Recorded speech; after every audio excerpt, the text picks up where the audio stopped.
completely locked down. Can't be doing no pictures. Okay, it's NBC That's what News. you understand. It's NBC News. I don't care who it is. Security at all buildings that might be targets was extremely tight. Our own building, the famous tourist destination at Rockefeller Plaza, was evacuated, but for NBC's news operations to bring you this story. And all over Manhattan, there was this strange sort of gridlock. The uptown avenues in Manhattan have been turned into virtual parking lots as everyone tries to flee northward. Meanwhile, the downtown avenues have all been sealed off, but for emergency vehicles. Cell phone service came and went. Anxious people called their loved ones the old-fashioned way. Sometimes that didn't work either. People were forced to use payphones, which is kind of a joke in Manhattan because it's hard to find a payphone that works. The only thing that was easy today was getting lost in the scramble. She doesn't have a cell phone. They don't work anyway. She is not mobile because she's got emphysema and she can't walk very fast.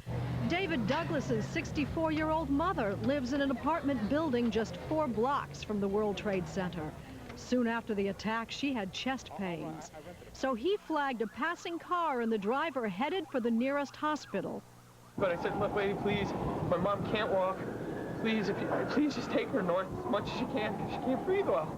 He tried to follow on his rollerblades, but lost track of the car and spent the rest of the day searching hospitals. So I just want to know, is there any system of finding people with? Well, they're doing the best. We're doing the best we can. It's pretty chaotic. He searched family reunion centers. Lucille Lovato. A-B-A-T-O. And even public schools, desperate to find his mother. Are there any people being kept here? Finally, after 4 hours of futile searching, he called home. There was a message on his answering machine. It's my mom. She was safe, staying with a friend in his very own apartment building. She's in my building. For 2 New Yorkers, a small moment of comfort in a day when so many others will find none. There are stories of hope and stories of horror. Derek Schwartz is a financial advisor for First Montauk Caroon Capital Management Company. He was on the 22nd floor of Tower Number 1 of the World Trade Center when the attack occurred. And Harry Crosby was on his way to work at Merrill Lynch at the World Financial Center just across the street.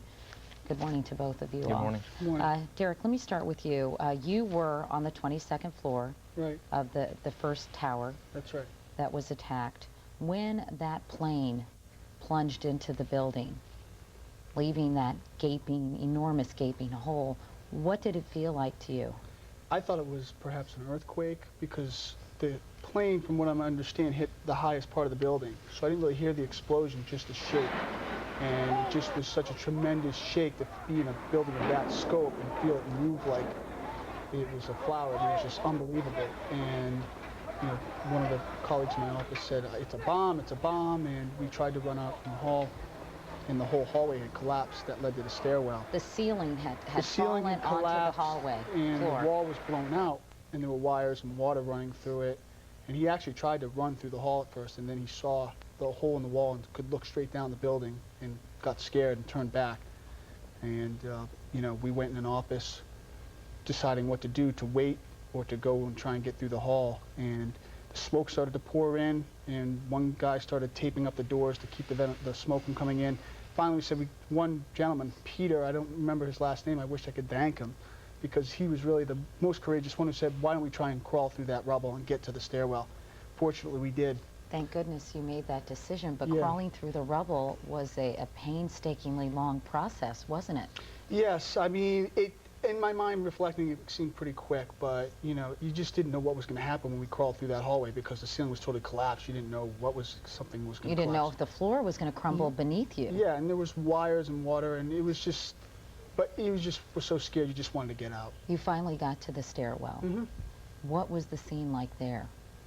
Actually seemed pretty, you know, calm. Was there a steady stream of people coming down? It was packed. It was like being on traffic on the highway. I mean, you're just step by step going, and people were yelling, move, go, hurry up, and people were yelling back, we can't. Finally, firemen started to come up as they were lugging their equipment up 80 floors, and they were saying, if the building's secure, don't worry, take your time, it's going to take a few hours. And you saw the firefighters or some people who had been hurt when the plane crashed into the building being carried down the stairwell. Is that right? Can you tell me about what you saw? Well, basically, you know, every 5 or 10 minutes, firemen would be leading someone down who had been in the serious part of the building. And it was just horrible. I mean, these people, you could just see their skin was off, and it was just terribly burnt. Yeah, they were walking. They were totally in shock. They were physically able to actually walk themselves down the stairs. Nobody was carried or on a stretcher. But these were people, obviously, who were just, you know, really near the explosion. Some people up by the cafeteria, I suppose, or something. What floor is the cafeteria on? I can't recall. But sort of middle of the building? I think so. I think so. When you got towards the bottom of the stairwell, it was just, was it dark? Was it was filled with water? Well, we had to leave through the mall at the very bottom of the building. And once you got to that point, the water was flowing down the staircases. It was flowing over our heads like rain from, I guess, the pipes being exploded.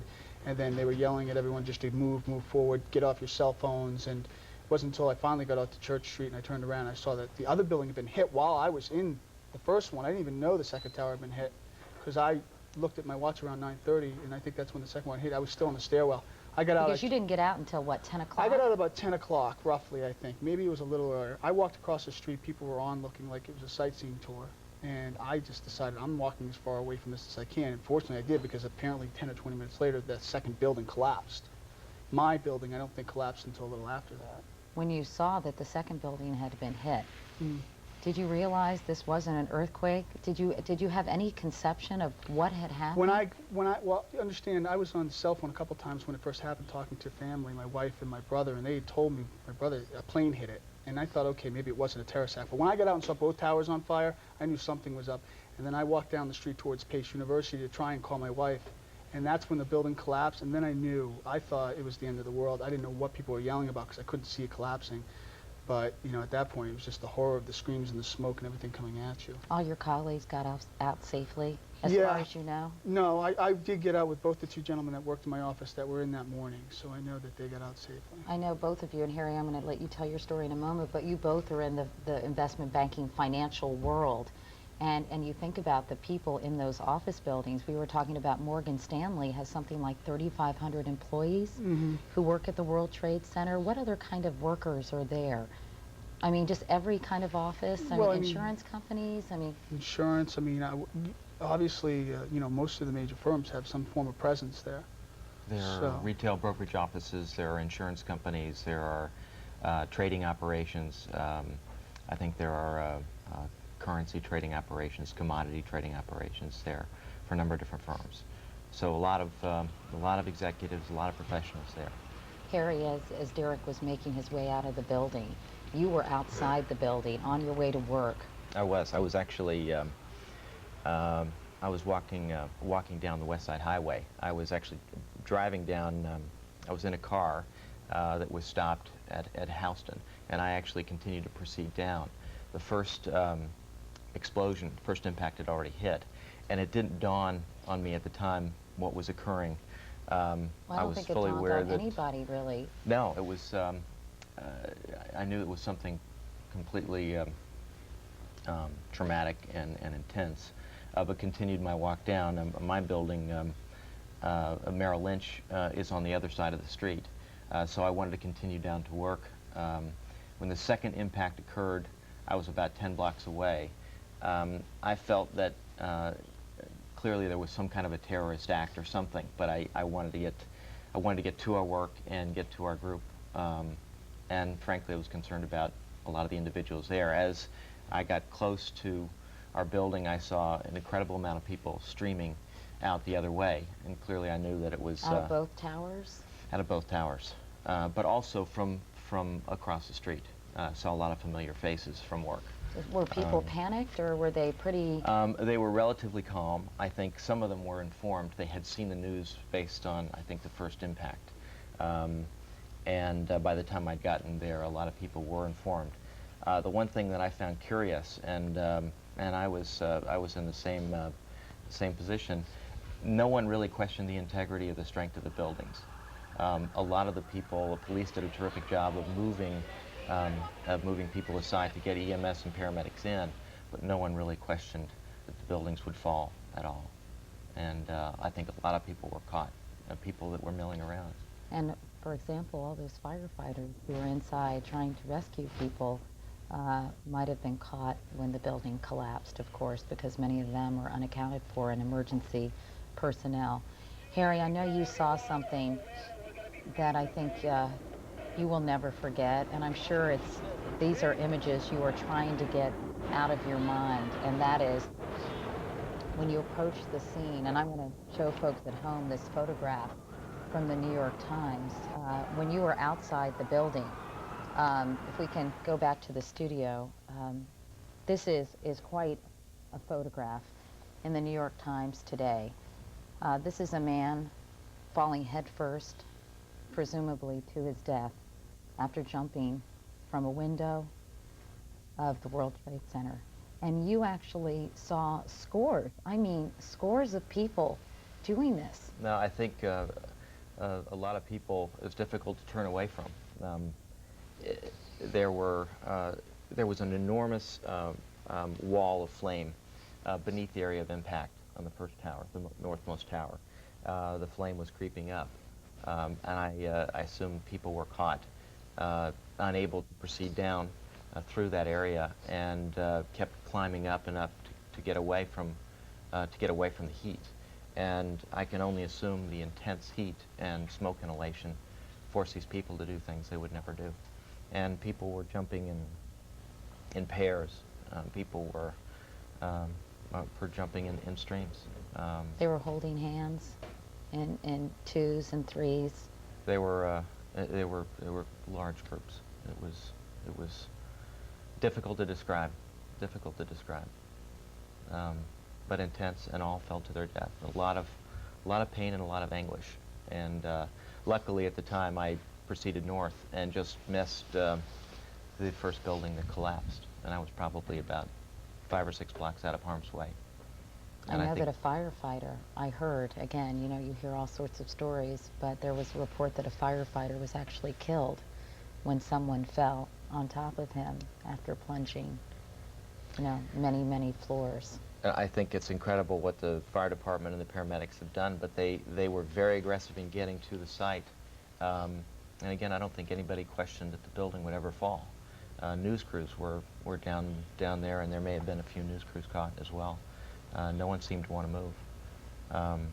But it was very, very tragic. Very, very tragic. Well, Harry Crosby and Derek Schwartz, again, you know, we're glad that you are safe. I'm sure your family is extremely relieved. And of course, our prayers go out to all those people who have not heard from their loved ones yet and who have no idea where they may be, or if in fact they're still alive. So well, we need to remember them. Thank you. Thank all right, Harry and Derek, thanks again. Thanks. It is 6 minutes after the hour now. Here's Matt. Katie, of course, emergency workers are still hard at work in lower Manhattan. Tony Suarez and Phil Aguilgarens are EMS workers who were at the scene. Gentlemen, good morning to you. Good morning. How long did you both spend at the scene? And Tony, let me start with you. How long were you there? It was approximately about 20 minutes or so. We got in, firefighters brought a lady to us that was covered in smut, and we heard an explosion, turned around, commandeered an ambulance, and we left the scene very quickly.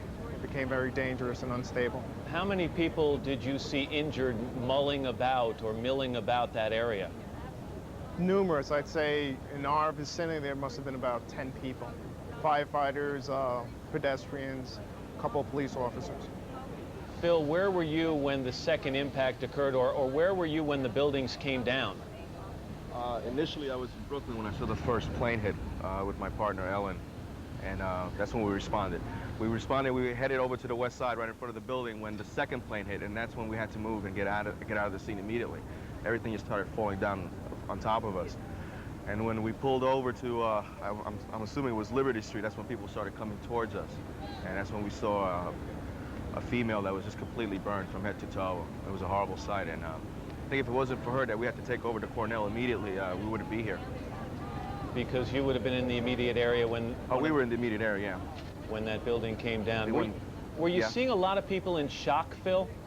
Oh, the people were just stunned. It was with they had no idea what was going on. They were walking like just aimlessly, you know, looking for whatever they were looking, something, aid, or just trying to get out of there.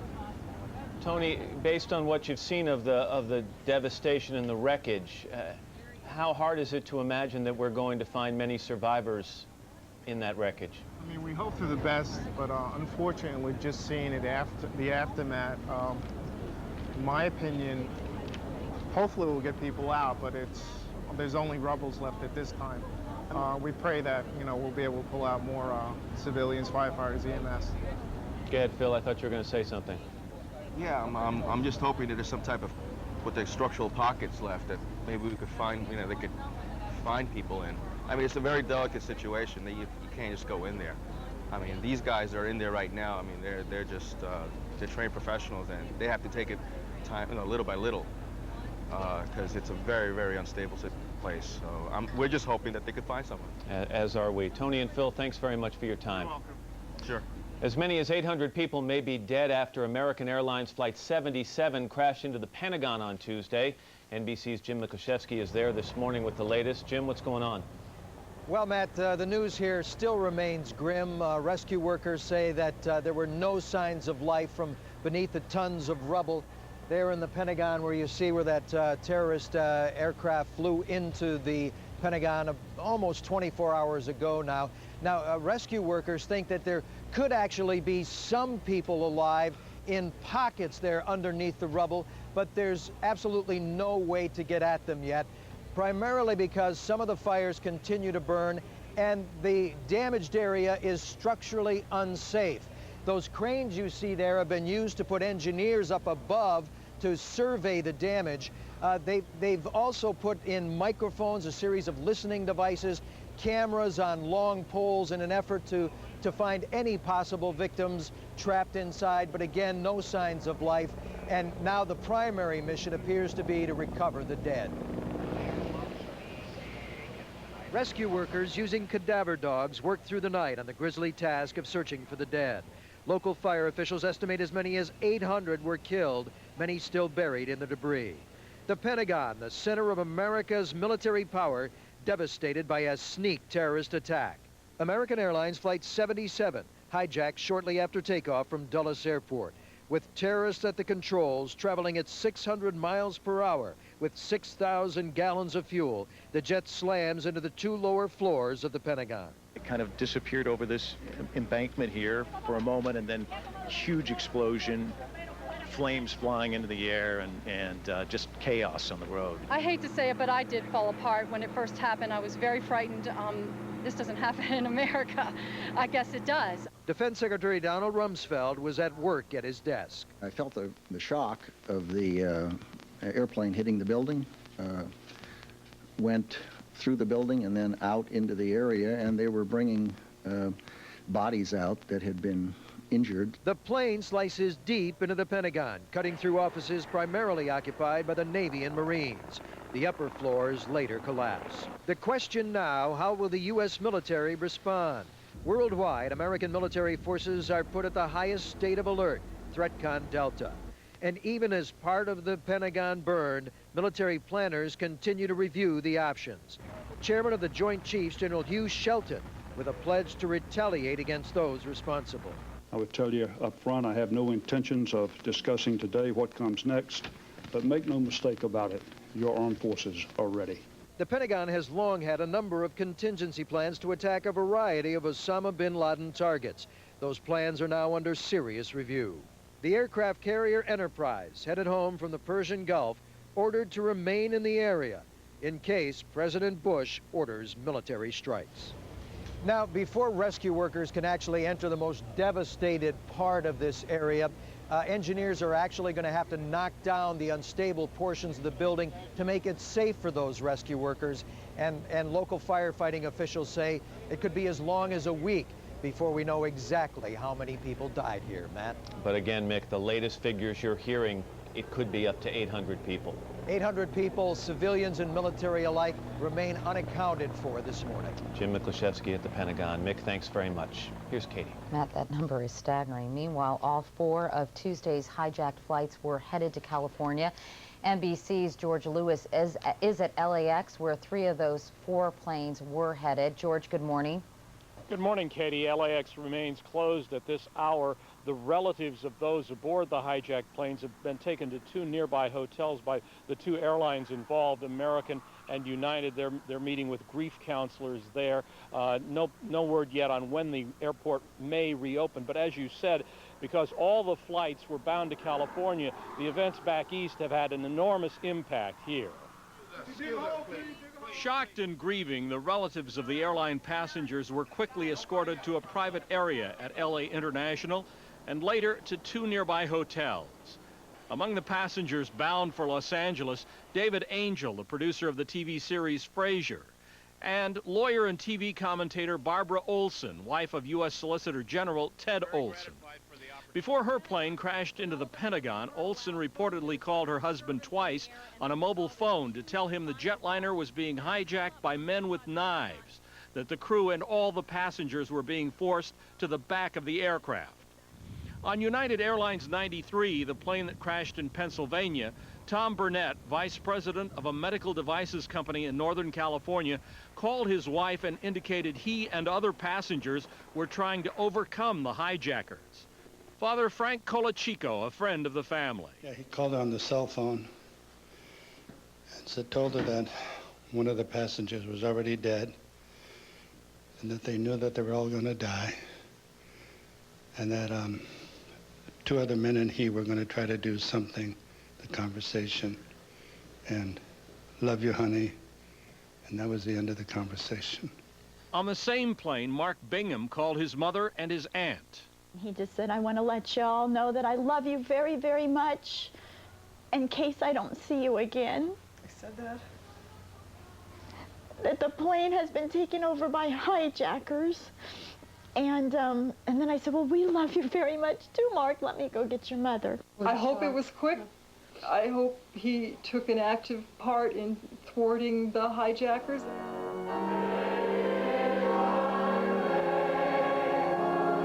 Last night in Los Angeles, friends of 2 other hijacking victims attended a special church service, turning to their faith to ease the pain of the loss. Now, here at LAX, there are 178 planes on the ground behind me, all stranded when the airport was shut down, as well as the rest of the air travel system in this country. And, pardon me, even if the air traffic system gets back up to speed today, it's going to be a long time sorting out all of those planes, many of them not in cities where they're supposed to be. So air travel is going to be a nightmare for the next few days anyway. Katie? That's right, George, because a lot of the planes that were en route were diverted to other airports. So many people who are not affected by this but were flying to Los Angeles are in other cities this morning. Right. People are in other cities, and planes that should be in other cities to take care of passengers' needs there are sitting on the ground here. So it's going to be a big jumble. It's going to take a while to untangle. All right, George Lewis in Los Angeles. George, thank you very much. Apparently, that is not the case at Chicago O'Hare's airport. Kelly O'Donnell joins us with the latest. Kelly, we had understood that all planes would be grounded until at least noon today. That according to the FAA yesterday. But I understand a plane is taken off from O'Hare? Much to our surprise, when we heard a jet taking off here, we're right in the flight pattern outside O'Hare, and because of the grounding across the country, of course, we didn't miss it. And we looked at it. It's a United Airlines aircraft. We believe it's a 757. In talking to United officials here, they are headquartered in Chicago. They tell us that 2 of their aircraft have taken off in order to reposition, as you and George Lewis have been discussing, because planes were grounded yesterday, landing at airports not their cities of origin or destination. The fleet for all airlines is out of position. So United, giving its first indication that air travel may begin to resume today, is moving some of its aircraft. We've asked officials to tell us how many. They will say at this point at least 2. They wouldn't tell us if crews are on board, but presumably they may be moving flight attendants and other pilots and so forth to get to other airports so that they can begin to assess how to go about picking up the schedule. So here at O'Hare, there has been some movement. Again, 2 aircraft have taken off, both of them belonging to United. And Kelly, presumably they had to get some kind of special permission from the FAA in order to do this. I would assume so, and because the air traffic has been quiet except for military aircraft since the FAA ordered it yesterday, I would presume that there's some coordination going on. We've been making calls trying to find out about that, and officials are just reluctant to tell us at this point, or perhaps simply too busy trying to get it organized. but the first signs that travel may resume are at least beginning here at O'Hare. All Katie? right, Kelly O'Donnell in Chicago at Chicago's O'Hare Airport. Kelly, thank you very much. It is 18 past the hour. Now here's Matt. Katie, thanks. Clifton Cloud lives in downtown Manhattan. He was at the World Trade Center when it was attacked on Tuesday morning, along with his video camera. Clifton, good morning. Nice to have you here. Good morning. You were preparing, I know, for a happy occasion. Correct. Your son was starting preschool. Yeah, it was his first day of like pre-kindergarten. So I had my video camera all ready to go to film him in the morning, and I actually left the house without it to go park my car on the roof of this garage. And as I backed into the space, I looked up and I saw this hole in the World Trade Center building, and I couldn't believe it. I thought, you know, this can't be happening. This is, you know, a special effect. It's a movie. And so I ran home to get my video camera just a couple blocks away, came back and started filming. And I was just watching the building, capturing it and thinking about, wow, this is an amazing, you know, situation. And all of a sudden the plane hit the second building. And I didn't even realize that I'd captured the plane hitting it because I was just in shock. This, you know, this couldn't be happening to New York, to, you know, to our icon. And it was shocking. I can hear you saying, oh my God, oh my God. After the second plane struck the second of the two towers, what did you do next? I had called my wife immediately to let her know where I was. She had taken my son down to school, and then I called my office because my company, ACE, we handle a lot of clients in the building. And right where the plane hit, as a matter of fact, Morgan Stanley, Dean Witter, we do a lot of work. I've been in that building, I've been in the ceilings of that building. We know people there, and I was just, yeah, all of a sudden I realized these people that I know, that we work with, you know, hope to God they made it out, because they're wonderful people, and they're New Yorkers, they're hardworking, good people. I know you were like so many Americans and New Yorkers as we're watching the second tower collapse right there on your home video, Yeah. who back in '93, after the attack on the World Trade Center, probably took some pride in the fact that the buildings remained standing. Yeah. That it was some sort of symbol. Right. To try and explain what went through your gut and your heart as you watched those two symbols crashing to the ground. I really thought of the people that I work with, that some that actually had appointments there that morning. And I thought of, you know, what is it going to be like to look up and see the damage on the building in the weeks to come? And when it collapsed, I was saying, oh no, because it just, this couldn't be happening to us. But I have to say, this morning I rode my bike up from downtown, and the streets are empty and everything is quiet, and there were so many memories as I rode by, you know, different intersections, and I thought every corner of New York City has a million memories. And when my wife called me to tell me she was pregnant, I was in the lobby of the World Trade Center building. And as I was thinking about all these memories, I was, you know, New Yorkers, you don't live in New York and don't get a beating once in a while, you know, it's a tough town, but we're tough people. And nothing is going to stop New York from rebuilding, and look out. You know, I'm curious, you're going to have this tape, I'm sure, forever. Yeah. Your son is 2.5 years old? Yeah. At what time do you think it would be, when are you going to show him this tape and try to explain to him what his dad saw that morning? Well, I don't know when. Probably or when. How? You know what? Probably after they open the new building and say, Jack, you were in school when this happened, but we rebuilt and we're back, we're here. And I know it's going to happen because I love New York. Everyone loves New York. We're here. Clifton Cloud, this is amazing footage. We thank you for sharing your story with us. Thank you. Here's Katie. Incidentally, thank you very much, Matt. About 10 minutes from now, actually about 8 minutes from now, President Bush will be meeting with his national security team, obviously, to discuss this and options. And he will make a statement a little bit later at 10:45 Eastern Time. Of course, we'll continue to cover that. Meanwhile, few people understand terrorism and the mindset of Osama bin Laden, as well as General Norman Schwarzkopf, who was Commander-in-Chief of the United States Forces Central Command during the Gulf War in 1991. General Schwarzkopf, good morning to you. Or Katie. Well, is there any doubt in your mind, General Schwarzkopf, that Osama bin Laden was behind this? Yeah, I think there is, Katie. There's an awful lot of terrorist groups out there, and it could be any one of them. Bin Laden certainly has the capability to do it, and would be at the very, very top of the list of suspects. But there's a bunch of other organizations beneath his that are also on the list that can't be ignored. At the same time, General Schwarzkopf, isn't it true that this really is Osama bin Laden's modus operandi, so to speak? I mean, that he is known for masterminding very coordinated, well thought out, sophisticated efforts.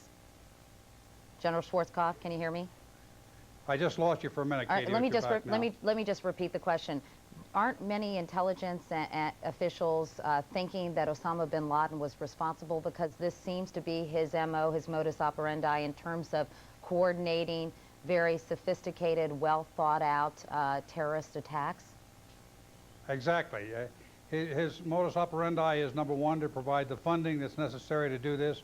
Number two, to use, as he did in Africa against our embassies there, he uses local people that he can finance, support, give them the supplies and that sort of thing, and then they ultimately carry out the attack. That's exactly his modus operandi, but it's not his alone. There are others that could do the same thing. All right, so we've heard a lot from U.S. officials who are understandably, if you've been there when you were in charge during the Gulf War, they're very cautious and measured, but they have talked about possible U.S. military options. General Schwarzkopf, what do they include? Well, anything from obviously the, standoff attacks that we could make against targets, all the way up into actual, use of ground forces, if the targets presented themselves that way, and if that's the decision of the President of the United States. There's a vast array of alternatives.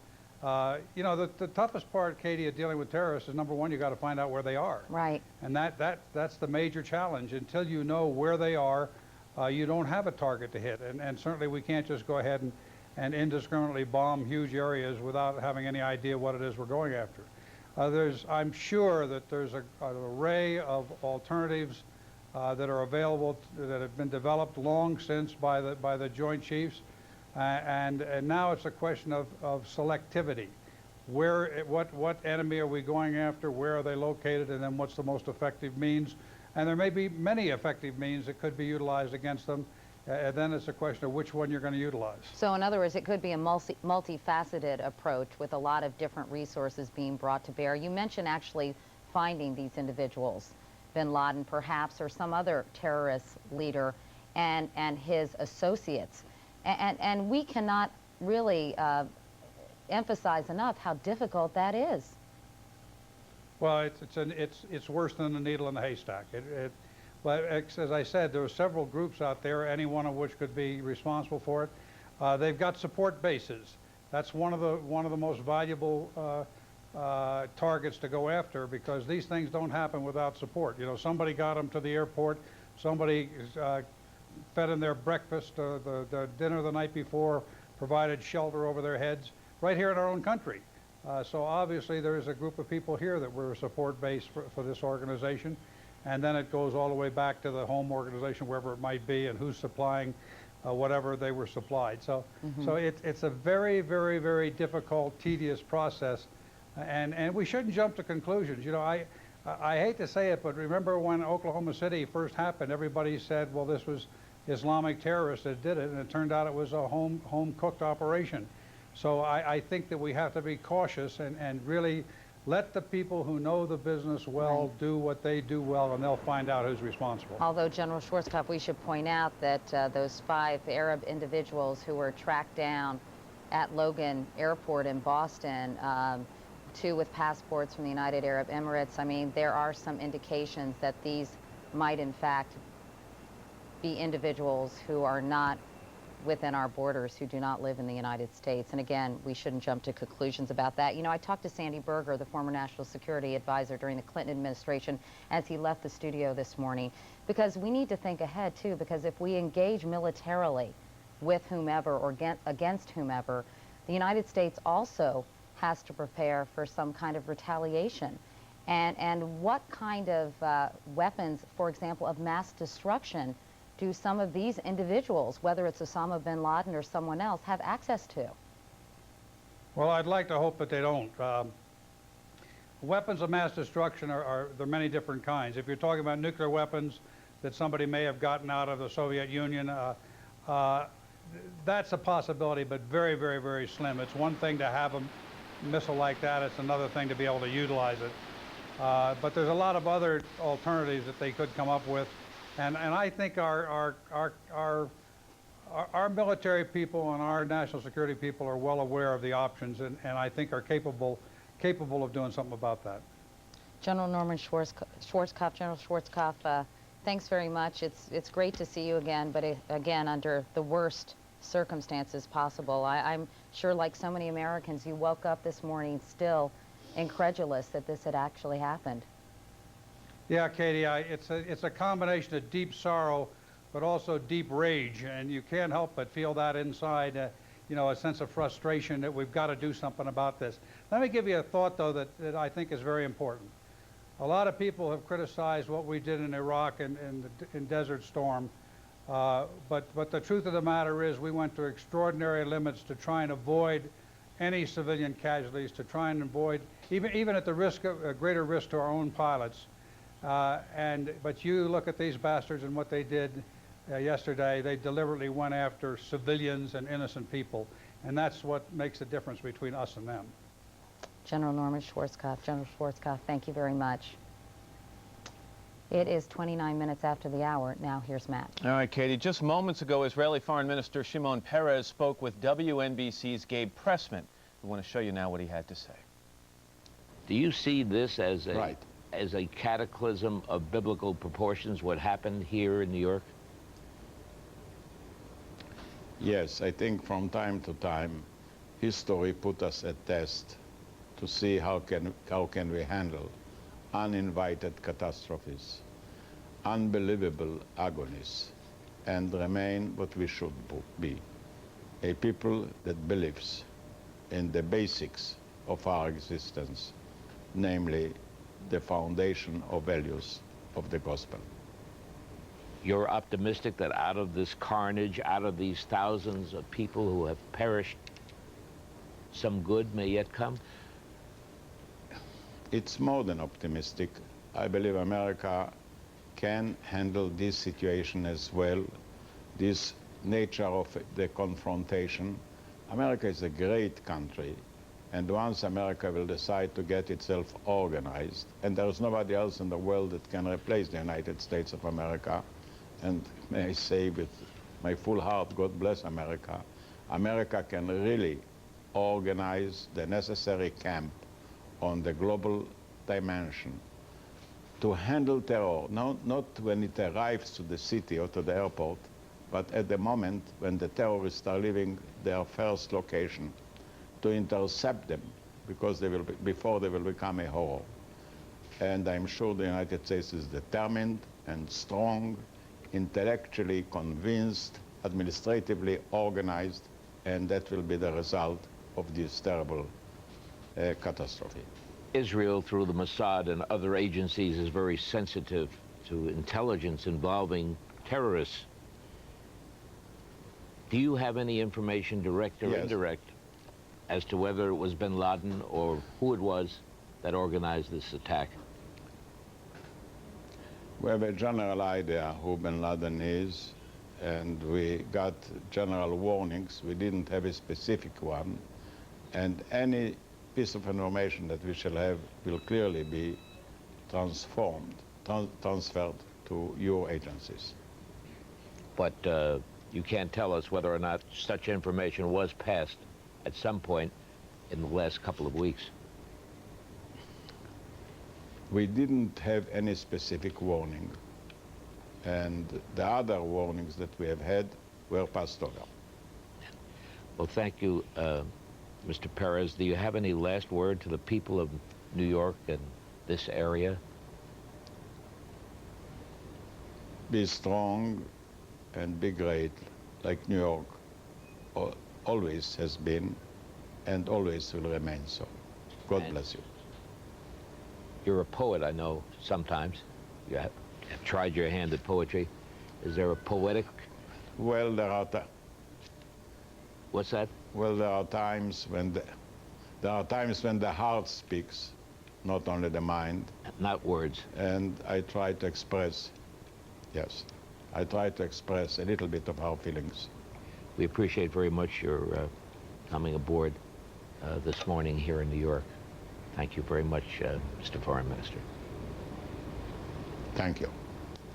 That was Israeli Foreign Minister Shimon Peres talking to WNBC TV's Gabe Pressman.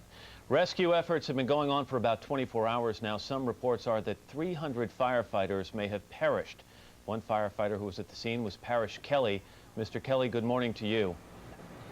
Good morning, Matt. I want you to try to explain to me and describe the scene after the second plane hit World Trade Center Tower number 2, and describe for me how many firefighters would have been on the scene, where they would have been in that plaza and in that building. I can't answer that, Matt. I was actually in Massachusetts working at the time when I saw the second plane hit. I decided to get my vehicle and head to New York after the second tower collapsed because I just knew that there were many rescue personnel on the ground, and I just felt compelled to get in my vehicle and come down here and do whatever I could. When you get to the scene, the devastation of the emergency personnel, you come across maybe 20 pieces of fire apparatus that are completely burned out. It's nothing more than the shell. Cruisers, police cruisers are just stacked on top of each other. They're just burnt out pieces of shells. Something down there happened that was just very devastating. You say you drove down from Massachusetts. We all remember a short while ago in Worcester, Massachusetts, that fire that claimed the lives of so many firefighters. But when you hear that up to 300 firefighters may be missing, unaccounted for, and may have perished in this disaster, what goes through your mind? I just heard that for the first time. I knew there were many, but I didn't hear any figures. We lost 6 up in Worcester, and New York sent an entourage up. They were very supportive, so that's why I felt compelled to come down this way. I cannot even imagine how many emergency personnel. You're talking about firefighters, there were police officers, EMS, there might have been nurses and doctors that came to the scene. I can't even imagine how many rescuers that perished in this. I can't even fathom. We have to remember that after both planes struck those towers, there was a lot of fire in the buildings, and people sometimes forget that firefighters don't do their jobs in a building like that from the ground or from trucks or something like that. They've got to get inside those buildings to try and put those fires out.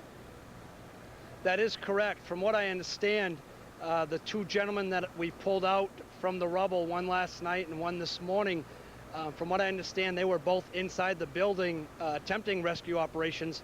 And from what I understand, and this isn't confirmed, but it came from another Port Authority employee, that they actually rode the building down. So they were in the structure when it collapsed. Some of the firefighters and police officers have been working, as I mentioned, for about 24 hours now, Mr. Kelly, and while they are obviously exhausted, we've been hearing reports that they don't want to leave the scene because so many of their brothers and sisters are still in that rubble. That's something you hear a lot when you talk to firefighters. That is correct. I was on the line with about 200 other emergency personnel with the concentrated effort of the 2 rescue attempts. The one last evening, and then we switched our approach to get into a better angle, and then we obviously pulled out the second survivor this morning. We did not want to leave. They physically came in and took the equipment out of our hand and had us come off the line. We've been out there for no less than 12 hours, and they asked us to come off the line. And they're sending in some reinforcements now. All right, Parish Kelly. Mr. Kelly, thanks very much. Our best luck to you during the day ahead. Yeah, my thoughts and prayers go out to the families. This is just incredible, and until you get down to the scene, I see the helicopter. There's still a lot of heavy fire and smoke down there. Until these shots get back to the nation, I don't think anybody can fathom what we just saw down there. We thank you for your time, Mr. Kelly. Appreciate it. You're welcome. Here's Katie. Okay, Matt, thanks very much. Larry Johnson is the former Deputy Director of the State Department Office of Counterterrorism. Mr. Johnson, good morning. Morning, Katie. You know, we spoke about 24 hours ago after this happened. We did not, you emphasized not jumping to conclusion that this was some terrorist act. Obviously, this morning, you believe that's the appropriate conclusion to draw. Yes, absolutely. I've spoken with some people in the government, and they've indicated that there was, in fact, some advanced intelligence it was general, but it was pointing to the fact that Osama bin Laden was training and was putting personnel through training in aviation. And so clearly, you didn't have to train people in this to take, how to take off and land a plane, just to maintain airspeed and to be able to steer the plane. And unfortunately, it looks like that's the case. You don't have any other group in the world that's connected with doing something like that. So you're pretty convinced, Larry, that that Osama bin Laden's fingerprints are all over this? Yeah, and again, I'm not a reflexive, let's hate Osama bin Laden and he's the villain of the moment. But when you look at the incidents that have occurred over the last 10 years, and you look at the people that are killing Americans and calling for the death of Americans, Osama accounts for about 80% of that activity. And he has been the only one willing to take these kinds of casualties to kill innocents. The other folks are fairly, they don't, guerrillas in Colombia and in Turkey and even Hezbollah and Hamas have not gone out and aggressively attacked Americans. So I think it's the past behavior coupled with the recent threats that leaves no other conclusion. Let me go back to something you said just a moment ago. You talked about advanced intelligence. Right. Can you be more specific about any kind of communiques or messages that were somehow intercepted that perhaps in hindsight should have been taken more seriously? Well, yeah, that's the problem with this, because unfortunately the way the intelligence usually gets on people's desks, it would be one thing if it said we're going to attack 4 aircraft originating in these airports at this time on this date, then of course the United States could take action. Unfortunately, what I have seen over the last 20 years is you get fragments that only after the fact do you say, oh, that's what it meant. And I'm afraid, unfortunately, that's what we're going to find in this case, that there was not, the tidbits that were available were not sufficient to take action on. Well, is that the way it is? I mean, do we have to just live with that, or can we somehow beef up U.S. intelligence so these can be interpreted more accurately or taken more seriously? Well, Jerry Bremer, Ambassador Bremer, made a point earlier on your show, and he's exactly right. I mean, I've got several friends who are in the intelligence community who have been in places where these terrorist acts have occurred. And what they've told me is basically they can no longer go into the sewer to find the rats. We're staying out of the sewers. We don't want to get ourselves dirty. We want to be very antiseptic and clean on this. And consequently, because we are so risk averse, because we're so afraid of getting sullied with someone who is an unsavory character, we are not in a position to collect this. The world has changed since the Cold War. It was 20 years ago you could go to cocktail parties, try to recruit Soviet agents there. But these people that are attacking us, recognizing they are a small group, they are religious fanatics, and they're not hanging out at cocktail parties and diplomatic functions. So how do you infiltrate these cells? I mean, how do you use modern-day spies to figure out what these people are up to? Okay, one thing you have to do, and again, we've got to be willing to have the stomach to do this. We've got to be willing to put people in place for long-term positions, to have them penetrate religious organizations, sometimes having to portray themselves as members of the media. Right now, if you're an intelligence operative, you can't be a member of the media. You can never go out and represent yourself as such. And you can't go out and represent yourself as a member of the clergy. Now, it's nice to talk in theory that, oh boy, we want to penetrate this, but when we get down to where the hard decisions have to be made, we shy away. But when you're looking at 20,000, possibly 20,000 bodies lying there, at some point, I think this is like Pearl Harbor. It will have the same effect on us. Before World War II started, we still had horse cavalry. You couldn't get rid of the old vestiges that no longer were relevant. And unfortunately, we have the equivalent in the intelligence community today of the horse cavalry. And maybe this incident will provoke us to be able to make the changes that need to be made. All right. Larry Johnson. Mr. Johnson, thanks for talking with us this morning. Thank you, Katie. The financial market should have opened moments ago here in New York, but today is not a normal day, of course. CNBC's Ron Insana covers the markets and was at the World Trade Center when one of the towers collapsed. Hey, Ron, how you doing this morning? Katie. When will the markets reopen? It appears that tomorrow is a likely day for the New York Stock Exchange to reopen. The chairman of the Securities and Exchange Commission, Harvey Pitt, has said publicly he believes there's a reasonable chance the markets will open tomorrow. I talked to a staffer at the SEC just a few minutes ago. He too shares that belief and said that while no formal announcement has yet been made and no formal decision has been made, it is likely we could see something later in the day to that effect. Has Wall Street pretty much been shut down today in terms of everybody who works down there with investment banks, et cetera? Well, everything below Canal Street, which is at the southern tip of Manhattan and just north of the World Trade Center area, is inoperative. So yes, the New York Stock Exchange is shut. I've even tried to make calls there earlier this morning, and no one is yet picking up the phone. So the building is not occupied. Foreign markets have shown actually a fair degree of resilience this morning after the Asian markets were beaten up overnight last night in response to this.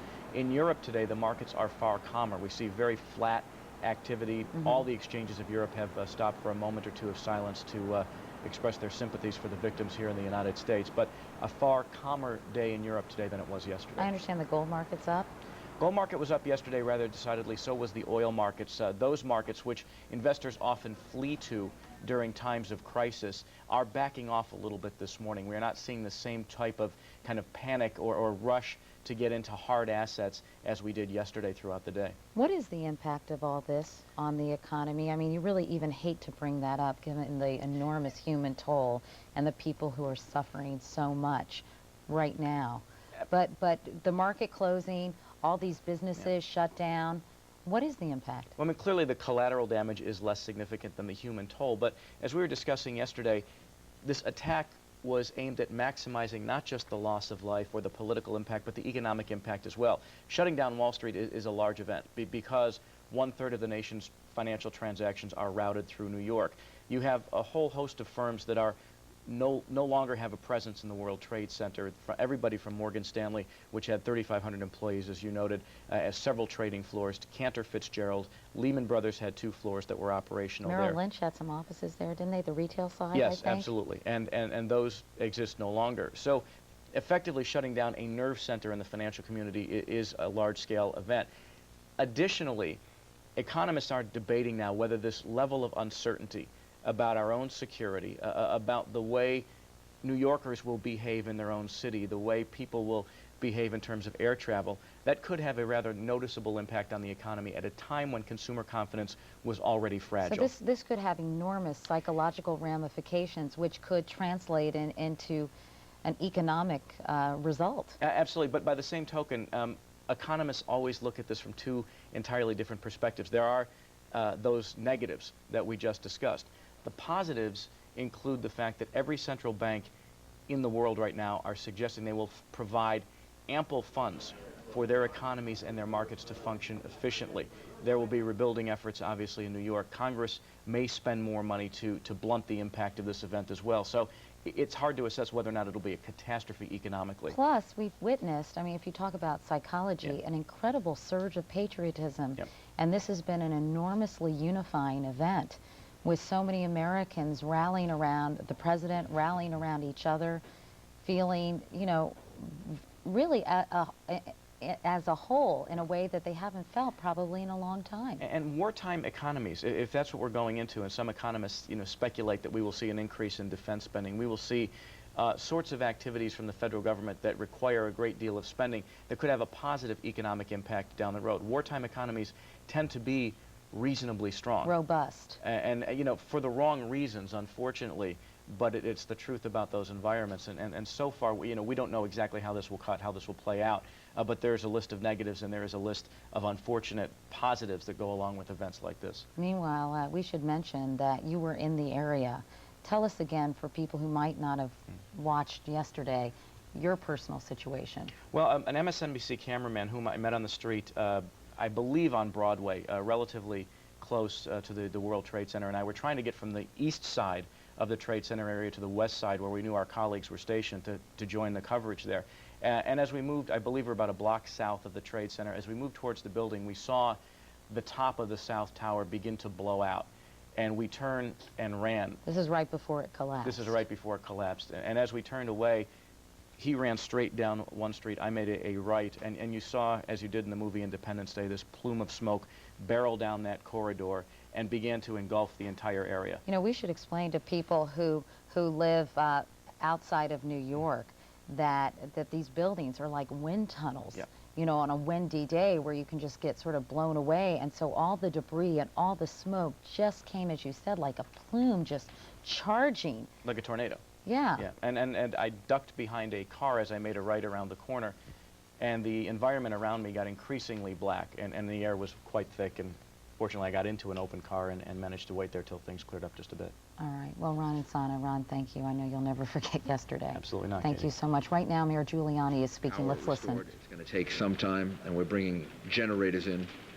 The governor made available to us a group of generators that we've moved to Randall's Island, and we will be using them in that area of the east side that needs generator power, because they may need it for quite some time.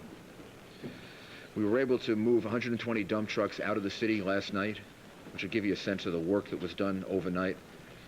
So some of the debris has already been removed. More of it is being removed, and it'll be done by barge all throughout the day today.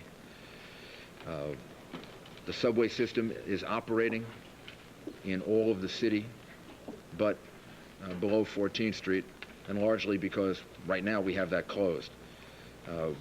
So if you're in any of the other 4 boroughs, public transportation is normal, the subways are normal, the buses are normal.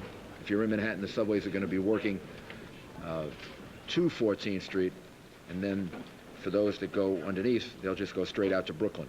As soon as we can get that area of the city open, however, there will be subway service there, except for the 1, 2, and 3 lines, the West Side IRT below 34th Street, because of the collapse that took place.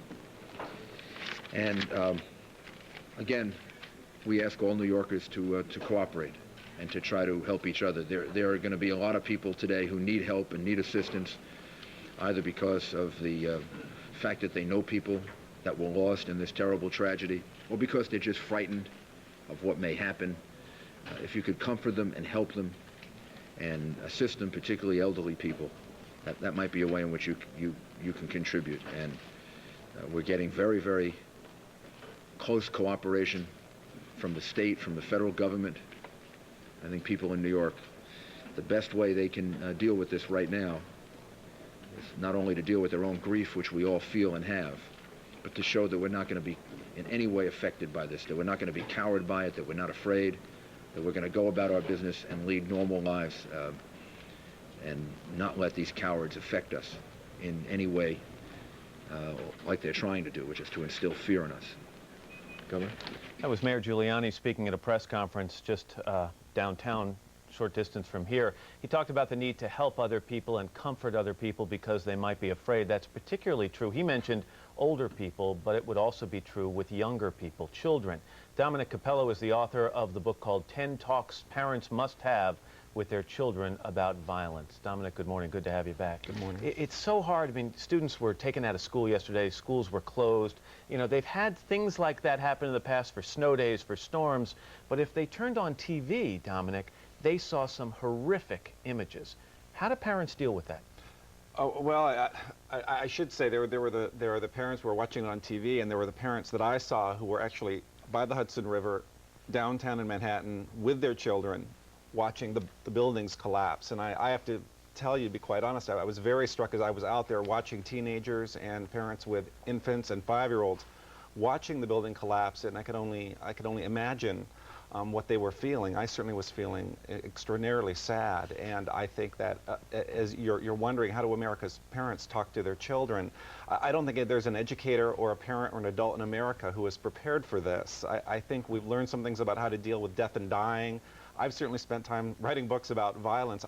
It's hard to imagine how you even begin a conversation. There are some things that we can recommend. We'll get to those in a second. Violence is one subject, but what about children who are now looking at every tall building in the city saying, Mommy, I don't want to go in that building. I don't want to go near that building. Absolutely. Because it could fall on me. Right, and we're also hearing that kids don't want their parents getting on airplanes. And I did talk to some parents actually in Brooklyn and have you talked to your kids? And they were all watching the news together, which I think is a good idea. If children will watch the news, they should be watching it with their parents. And a 7-year-old girl turned to her dad and said, Daddy, are you scared? And the dad said, yes, I am scared. And the mother was crying and said, Mommy, why are you crying? And she said, I'm very sad. And I think this touches on parents being able to talk about their feelings and being able to express their feelings so that children know it's okay for them to express their feelings. How do parents explain to their children that there are people out there who simply want to kill innocent people? it's hard to imagine a response. I talked to a wonderful mother I know who lives in the Upper West Side, and she has a 6-year-old son, and she said she felt she needed to talk with him because she felt he would go back to school and the kids would be talking at school, and she wanted him to hear from her. She said that sometimes there are very bad people in the world, and these bad people have done something very bad. They took over some planes and crashed it into a building, and many, many innocent people were hurt, and this is very bad. And the little boy said, are they going to catch those people? And she said, yes, we will find those people. It's important to explain to children also, I would imagine, that this is a rare occurrence. Absolutely, absolutely. This is not something that happens, and as I said, most Americans can't fathom this happening. We have to reassure children, and we have to reassure ourselves as adults. We are also looking up in the sky and looking up at the buildings and say this is not something that happens every day, but I caution us just because I think some of us are wondering, is this the end? Or are we beginning war? So I don't want to try to paint a rosy picture. By the way, that children are hearing, if they're listening to TV, they're hearing words like war and more and terror and things like that. Right. I think what we want parents to understand is first that it's a complicated situation. It's a crisis situation. Parents do understand that children are looking to them for guidance, for security, and again, I would encourage parents to not feel like they're alone. They have their communities of faith. They have their schools. I got a call from a PTA mother yesterday who said, should I put on a meeting for the parents? That's a good idea. Real quickly, just 30 seconds left. Also important for parents to talk about not lashing out, their children not lashing out against certain ethnic groups? Absolutely. I got a call from a woman in Washington, D.C. who was concerned that her kids may get the wrong idea. There were some clips showing some people in the Middle East celebrating this, and her teenage sons were furious and very angry. So this is not a time, this is a time for tolerance and to let our government follow the laws and the international laws. All right, Dominic, if you will stick around, we want to talk to you more throughout the day. Thank you. Right now, let's go back to Katie. All right, Matt, thank you very much. The images on television and in our newspapers over the last 24 hours have been hard, even impossible to believe. The financial heart of America attacked, the ultimate symbol of the U.S. military attacked. Here on this Wednesday morning, a nation is still reeling. We have a breaking story, though. Apparently, a plane has just crashed into the World Trade Center here in New York City. It happened just a few moments ago, apparently. We have very little information available. It's quite terrifying. I'm in shock right now. It's mind-boggling, and it's horrifying. A hijacked American Airlines flight out of Boston slams into the North Tower of New York's World Trade Center at approximately 8:42 a.m. Eastern Time. Oh, another one just hit. Something else just hit. A very large plane just flew directly over my building, and there's been another collision. Can you see it? I can see it on this shot. A second airplane, a 727, just ran into the building. It's now approximately 9:03 a.m. Oh, my God! Oh! Forget about the damn car. Let's go! It felt just a few moments ago like there was an explosion of some kind here at the Pentagon. 9:40 a.m., a third hijacked plane, an American flight out of Washington Dulles, crashes into the Pentagon in a burst of flames. Today, we've had a national tragedy. 2 airplanes have crashed into the World Trade Center in an apparent terrorist attack on our country. The FAA has banned all takeoffs at all airports across America. We just saw a live picture of what seemed to be a portion of the building falling away from the World Trade Center. 9:59 a.m. The until now unthinkable. The South Tower of the World Trade Center collapses. It's about the year in combat. I never saw anything like this. Sure, a lot of people died, but nothing this devastating. The other tower of the World Trade Center has just collapsed. There's been a declaration of war by terrorists in the United States.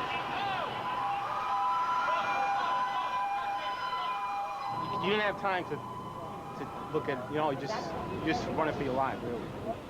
There was smoke everywhere, and people are jumping out the windows. The city of New York in the United States of America is much stronger than any group of barbaric terrorists. We will find the people responsible for these cowardly acts, and justice will be done. These are Palestinian celebrations in the wake of Tuesday's terror attacks in the United States. Apparently, Palestinians took to the street chanting, "God is great." The alleged mastermind, America's most wanted terrorist, Osama bin Laden. Gotta move back.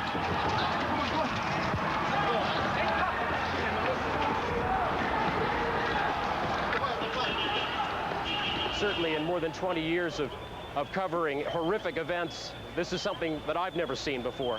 I got hold of a video camera and began recording, some of what had happened. We're looking at those images right now. Yeah. So you're looking through your viewfinder watching the tower collapse. Yeah, and you can see I'm not very far away. I mean, they see that big chunk of the building, and this cloud starts moving real fast.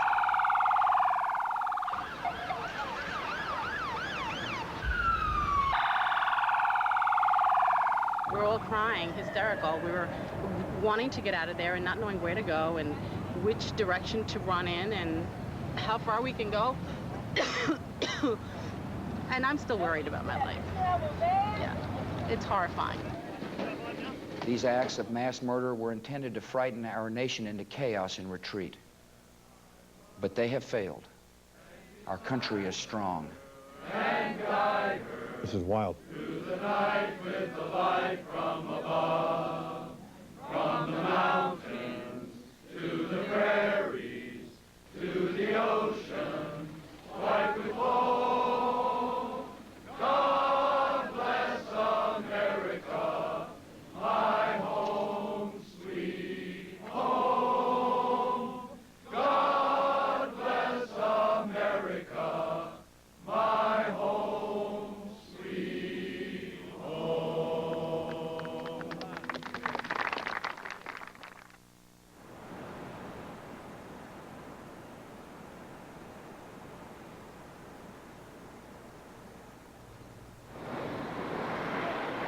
Good morning. America may never be the same, and this is why. A beautiful Tuesday morning turned tragic when American Airlines Flight 11 crashed into the North Tower of the World Trade Center. And that was just the beginning. This morning, just over 24 hours later, the heart of commerce and the signature of the New York skyline is no more. The nerve center of the U.S. military deliberately and viciously attacked, leaving a nation and the rest of the world stunned today, Wednesday, September the 12th, 2001. From NBC News, this is Today with Katie Couric and Matt Lauer. And welcome to Today on this Wednesday morning, a morning people are waking up in disbelief with unbelievably heavy hearts, especially those who have lost loved ones or who are uncertain where their loved ones are. I'm Katie Couric. And I'm Matt Lauer. Tuesday morning did start off beautifully. It was a gorgeous day until 8:42 a.m. Eastern Time when that happened. Horrible pictures. This was a scene 25 hours ago. Airplanes intentionally plunging into the World Trade Center. We still don't know how high the human toll will climb. But the early numbers, Matt, are staggering. 266 people on the 4 hijacked planes are dead. 2 hit the Twin Towers of the World Trade Center, 1 hit the Pentagon, and 1 crashed 80 miles southeast of Pittsburgh. At the Pentagon, up to 800 people are now feared dead. In New York City, Mayor Rudy Giuliani says the toll could be more than any of us can bear. The New York Fire Commissioner said that he is missing 300 firefighters and EMS personnel. 33 New York police officers are missing. Estimates are that there were up to 50,000 people working in the World Trade Center on Tuesday morning when the attacks took place. And the stories of some of those people escaping the building are harrowing. A glimmer, and I mean a glimmer of hope. Word is that some victims have survived in Lower Manhattan. Cell phone calls coming from the rubble, and people still alive pulled out from inside that wreckage. At this point, there are 2 makeshift morgues being set up in Lower Manhattan, and there are also some heartbreaking reports of passengers on those 4 doomed planes calling loved ones to report that they'd been hijacked, and in some cases to say, I love you and goodbye. And Matt, we're beginning to get a picture of the terror on those planes before they crashed. Flight attendants being stabbed, passengers herded to the back of the planes, and now new developments overnight in Boston where 2 of the flights originated. 5 suspects have been identified and a car seized from the Logan Airport parking lot, but there still is much we do not know and may not know for a very long time. The president spoke to the nation last night.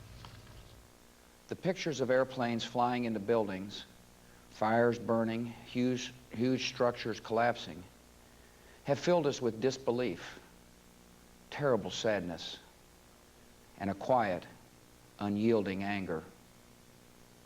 These acts of mass murder were intended to frighten our nation into chaos and retreat. But they have failed. Our country is strong.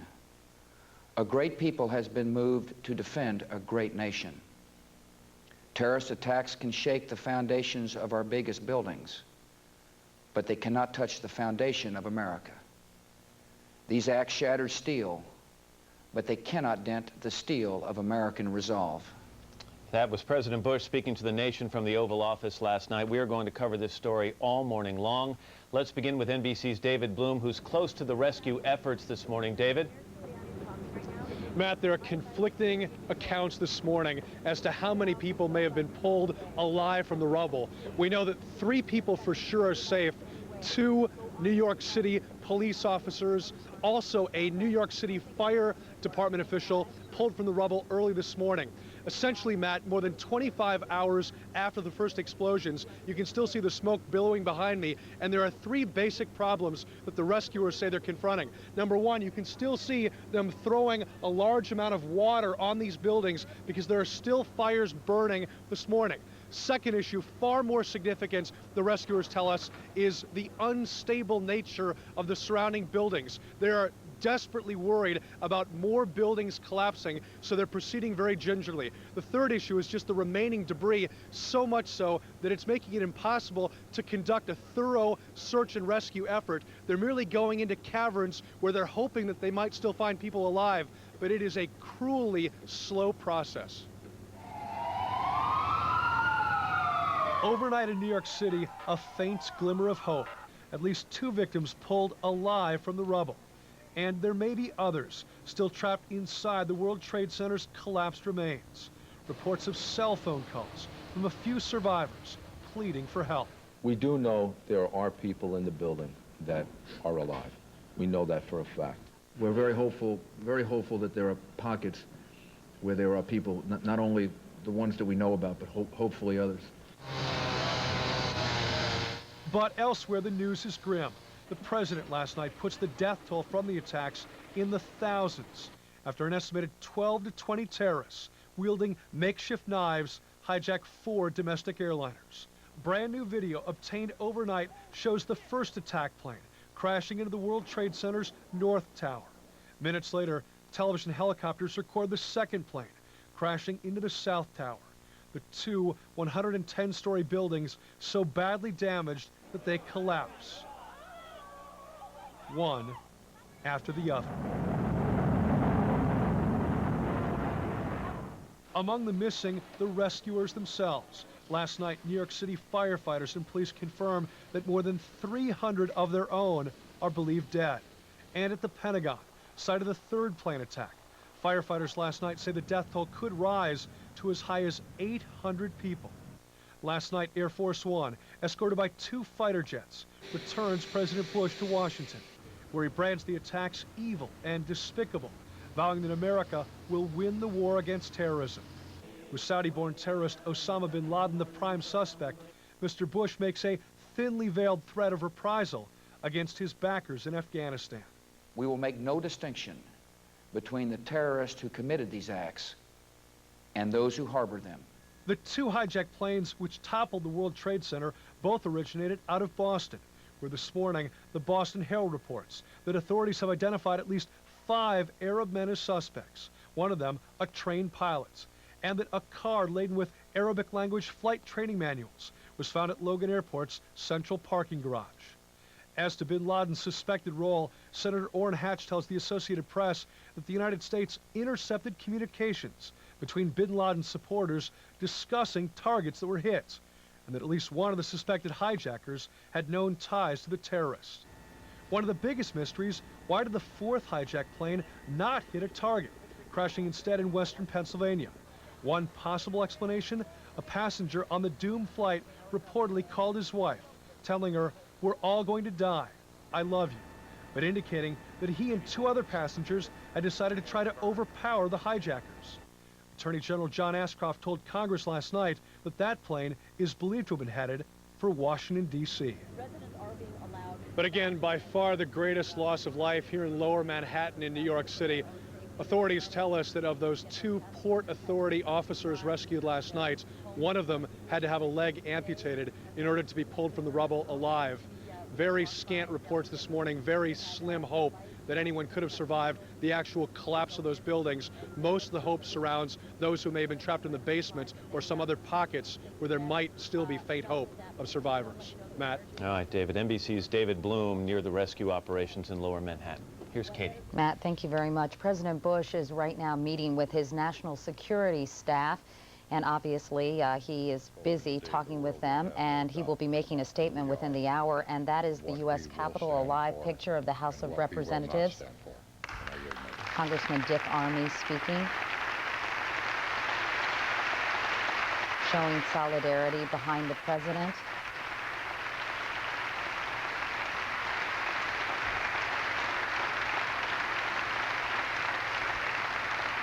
The nation is also rallying behind President Bush today as he works around the clock trying to find out who is responsible for Tuesday's devastating attacks. NBC White House correspondent Campbell Brown reports. The lights were on at the White House well after midnight as the president's national security team sifted through the latest intelligence, honing in on who was behind the attacks, preparing the U.S. response. In his address to the nation, the president issued a strong warning to any country that might aid the terrorists. We will make no distinction between the terrorists who committed these acts and those who harbored them. White House officials say it was the president's decision to return to Washington. As Bush arrived at the White House, aides described his demeanor as somber but even-keeled. His message to the country, American strength will overcome. This is a day when all Americans from every walk of life unite in our resolve for justice and peace. America has stood down enemies before, and we will do so this time. As Tuesday's attacks began, the president was preparing to speak to school children in Sarasota, Florida. He first got word a plane had crashed into the World Trade Center from Chief of Staff Andy Card, then a phone call from National Security Advisor Condoleezza Rice, then a second crash. Card whispered in the president's ear, Bush's reaction one of shock. Immediately, the Secret Service activated an emergency plan to protect the president. He took off on Air Force One, but his destination was kept secret. The plane became a flying command center, Bush's first call to Vice President Cheney. Cheney, Rice, and the president's national security team huddled in the White House Situation Room. But the scene outside on the White House grounds, chaos, as all other staff and press are rushed out in a mass evacuation. Fire trucks blazed down Pennsylvania Avenue. Crowds gathered in the streets as buildings nearby were evacuated. Air Force One brought the president to Barksdale Air Force Base in Louisiana, where the president vowed to retaliate. Make no mistake, the United States will hunt down and punish those responsible for these cowardly acts. Minutes later, Air Force One took off again, the destination again a secret. Early afternoon, the plane landed in Nebraska at the U.S. Strategic Command Center near Omaha. Bush went into a bunker to talk to his national security team by live video conference. Fighter jets escorted Air Force One back to Washington. From the plane, he fielded calls from world leaders and spoke twice with First Lady Laura Bush, telling his wife he would soon see her at home. The symbol of America's military might is the massive Pentagon, home to this country's top military brass. Tuesday, terror from above rained down on them. Jim Mikoszewski, our Pentagon correspondent, was inside the building when American Airlines Flight 77 was deliberately crashed into that building. Jim, good morning to you. Good morning, Matt. And unfortunately, the news here remains grim. Rescue workers over the past 12 hours or so say they have detected no signs of life in the tons of rubble that you see behind us. Using listening devices and cameras on long poles, they could just detect no movement, no signs of life anywhere. One of the problems, of course, is that fires continue to burn here. That hampers any kind of recovery efforts. And the building itself is still unstable. Local firefighting officials say that before they can even get their men anywhere close to the center of that site, they're going to have to actually knock down those unstable parts of the building before they can begin to recover the dead. Rescue workers using cadaver dogs worked through the night on the grisly task of searching for the dead. Local fire officials estimate as many as 800 were killed, many still buried in the debris. The Pentagon, the center of America's military power, devastated by a sneak terrorist attack.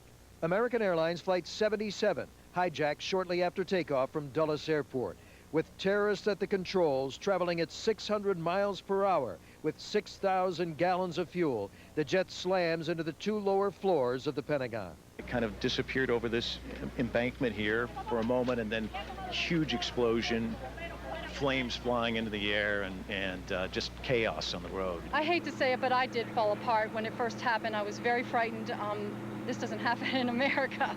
I guess it does. Defense Secretary Donald Rumsfeld was at work at his desk. I felt the shock of the airplane hitting the building, went through the building and then out into the area, and they were bringing bodies out that had been injured. The plane slices deep into the Pentagon, cutting through offices primarily occupied by the Navy and Marines. The upper floors later collapse. The question now, how will the U.S. military respond? Worldwide, American military forces are put at the highest state of alert, THREATCON Delta. And even as part of the Pentagon burned, military planners continue to review the options.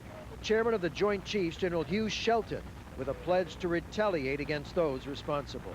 I would tell you up front, I have no intentions of discussing today what comes next, but make no mistake about it, your armed forces are ready. The Pentagon has long had a number of contingency plans to attack a variety of Osama bin Laden targets.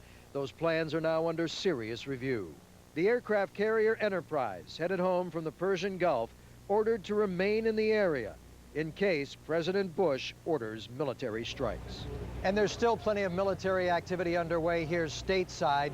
AWACS radar planes and fighter jets continue to patrol the skies of several major metropolitan areas in the United States, primarily here on the East Coast.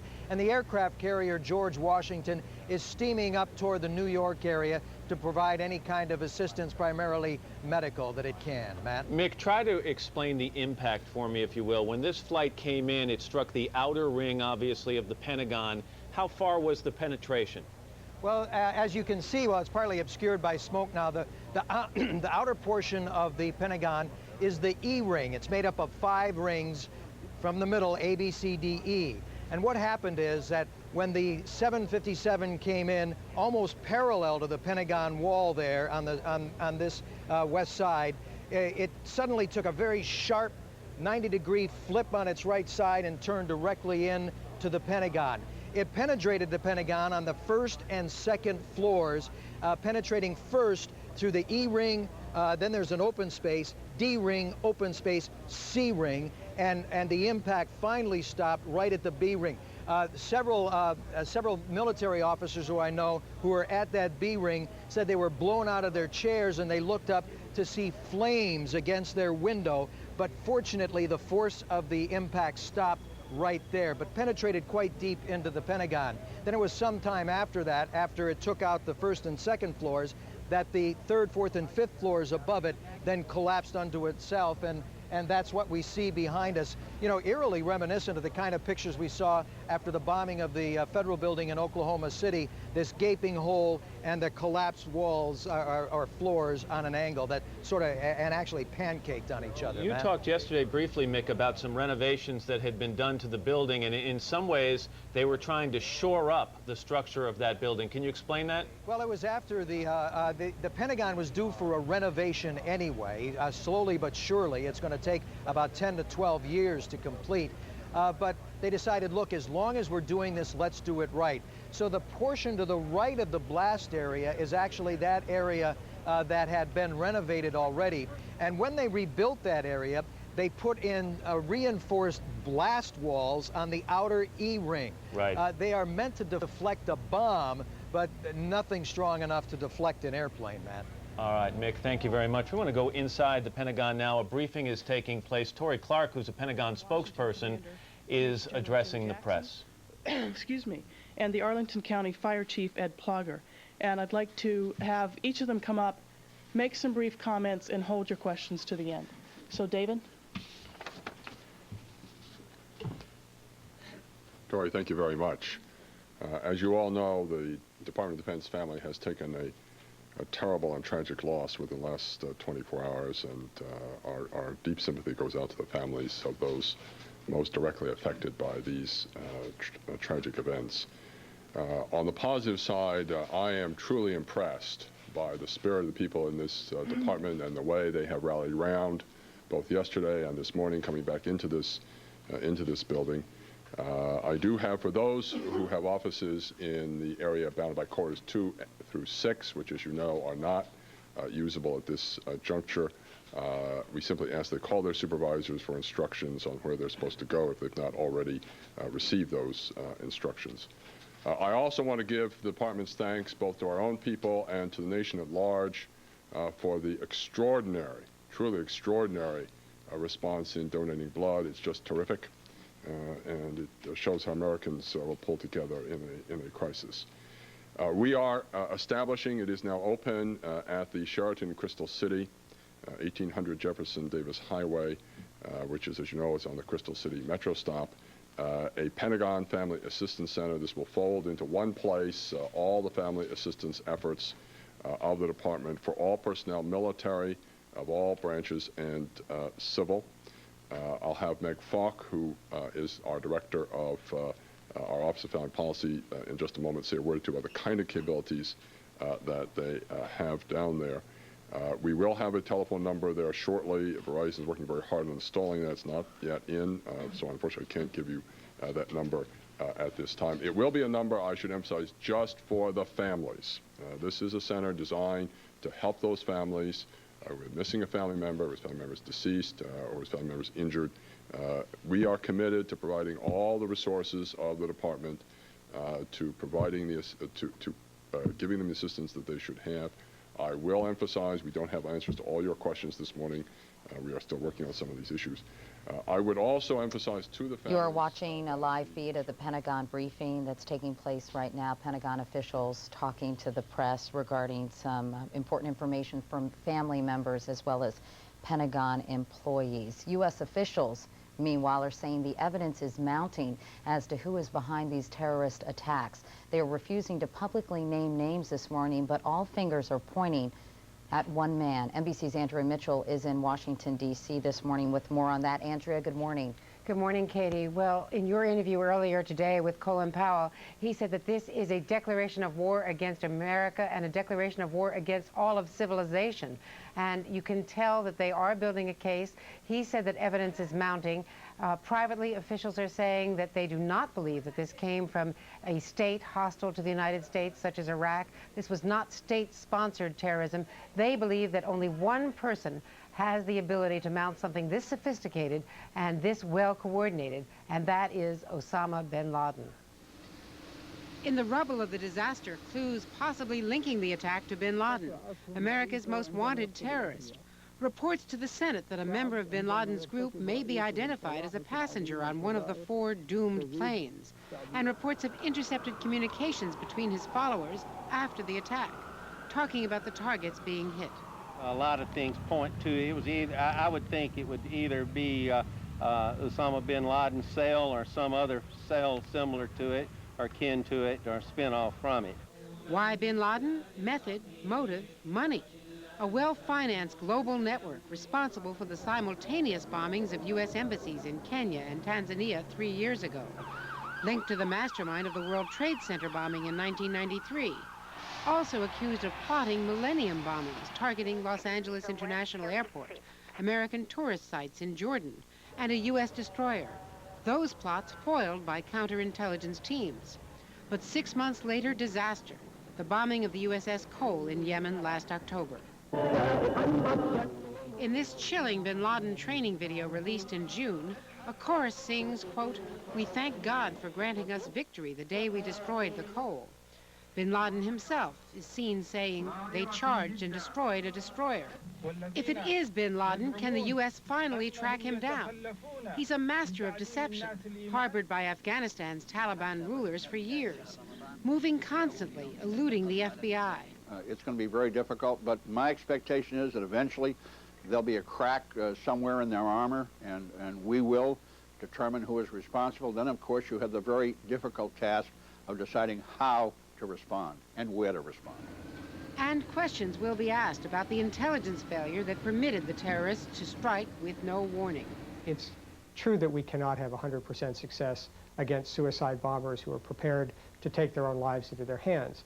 But at the same time, particularly in a sophisticated operation like this, that there are lots of people involved, it needs a lot of coordination. And that creates opportunities for an effective intelligence operation. And now what they are doing, Katie, is reviewing all of the traffic, the electronic intercepts, not only yesterday, but before the target attacks, to see whether or not there was something that they missed. Was there a cue that they missed? We know there was no warning, but perhaps there was something more subtle that they should have picked up, because you know that they're going to be accused of this massive intelligence failure. Well, I was going to ask you, Andrea, is there a lot of hand-wringing going on at the State Department over this? Why they didn't pick up any indication that this was about to happen, or do they believe this is simply the nature of terrorist activity?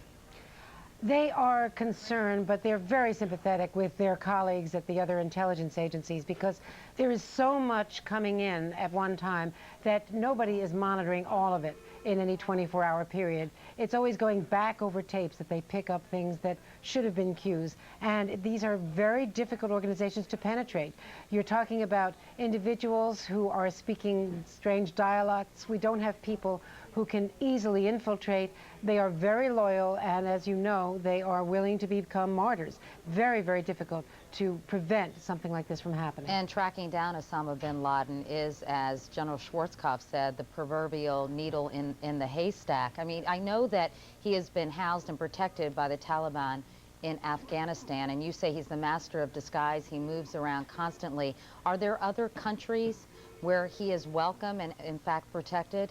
No, he has been in Afghanistan for many years, since a brief stay in Sudan, which did lead partially to that retaliation against Sudan also in 1998. But that one was very controversial, because really only the Taliban have been willing to protect him. He provides a tremendous amount of money for their regime, and it is a mutually satisfying relationship. They will deny it. They say today that he is virtually under house arrest, but they've not been willing to turn him over despite promises in the past.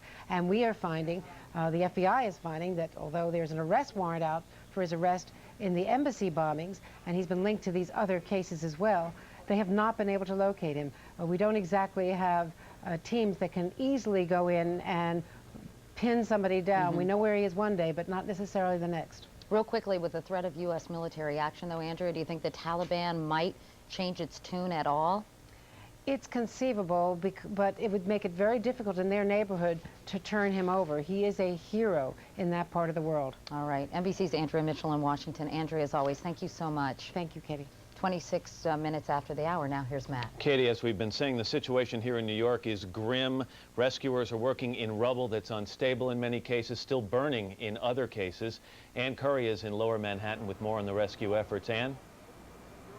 Matt, I tell you, I just returned from Ground Zero, right on the corner of Vesey and West Streets, where the rescue operators are struggling with cranes and equipment. We have some pictures that we just brought back, and we actually have not edited this footage. Here we are being escorted towards Vesey and West, and what we're basically at is the northwest corner of this disaster. You can see the impact on the building that you're looking at. The building on the left, that actually is the customs building. That actually is not one of the three that fell. That is actually the building that was crashed onto by building number 7. You can also see the collateral damage to other buildings nearby. These are presumably office buildings. A number of buildings were affected by this. And what we also can report to you is that the fire, well, there is at least, if not flames, there certainly is smoldering still occurring in many of these places.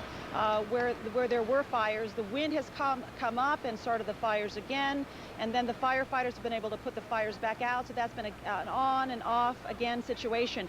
In the middle, to the right of that customs building, you see that's building number 6. It's in the middle of that that you just saw, that actually was where building number 1 was. And we were estimating that there may be 1 or 2 floors left of that building.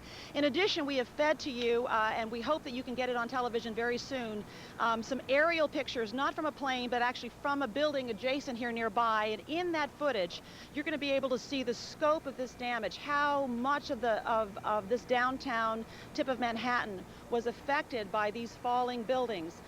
We can also report to you that we've seen several teams of K9 units arrive, and also we can report that they have brought in something called an iRobot, and more than one of these.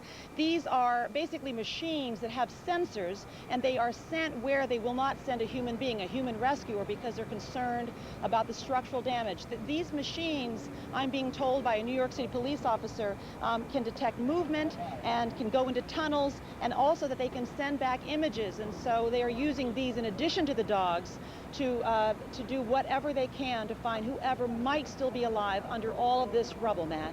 We should mention, for people who've only seen the World Trade Center from pictures, from video, and they are used to seeing the 2 towers, the footprint of this entire complex is enormous. Not just the 2 tower buildings, but some other smaller buildings that have also either collapsed or been severely damaged. That's absolutely right. And in the pictures that we're going to show you, in fact, I think you're seeing them right now. You're seeing some of that footprint. We have, I can't really actually tell exactly which buildings we're seeing in front of us, but oh, there you can see actually more of the damage and the rescuers on top of the buildings. But the 2 towers went down. The 7 building went down, and it crashed into number 6, the customs building, and buildings all around, the restaurants, apartment buildings, offices nearby. They were impacted. There's a gaping hole in one of them that's 3 stories high, so this footprint is amazing. And just a question for you. I know that whole area has been kind of off limits to civilians, but on the outskirts, are you seeing people who are just standing in awe as to what has happened? There are those, but they're really being kept back by the police. The police has been very vigilant about keeping people out of here. In fact, we are now being ordered right now to leave this location. So we are now going to move a block away and come back to you with more information as soon as we can get it, Matt. All right, Ann, thanks very much. We appreciate it. Ann Curry in Lower Manhattan. Katie?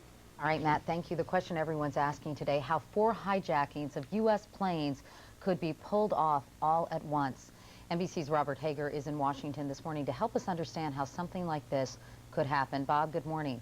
Good morning, Katie. Well, we're here at Washington's Reagan National Airport. There you can see the idle planes. Scenes like this at airports all over the country this morning. The plan now is theoretically to resume flights. At least airlines will be cleared to resume flights about noon Eastern time. That would be 9 a.m. Pacific time. But that's really a theory only, because it's going to take a long while to get employees back in here. For instance, this airport is closed right now. Employees are only going to be able to trickle back within a few hours. And then it's going to take a while for the airlines to get their planes all sorted out, get them back at airports where they're supposed to be, because everything sort of froze in place yesterday morning when a ground halt was called all over the country. So again, expect when we fly again that it'll be very slowly returning to normal, and that security is going to be much, much tighter.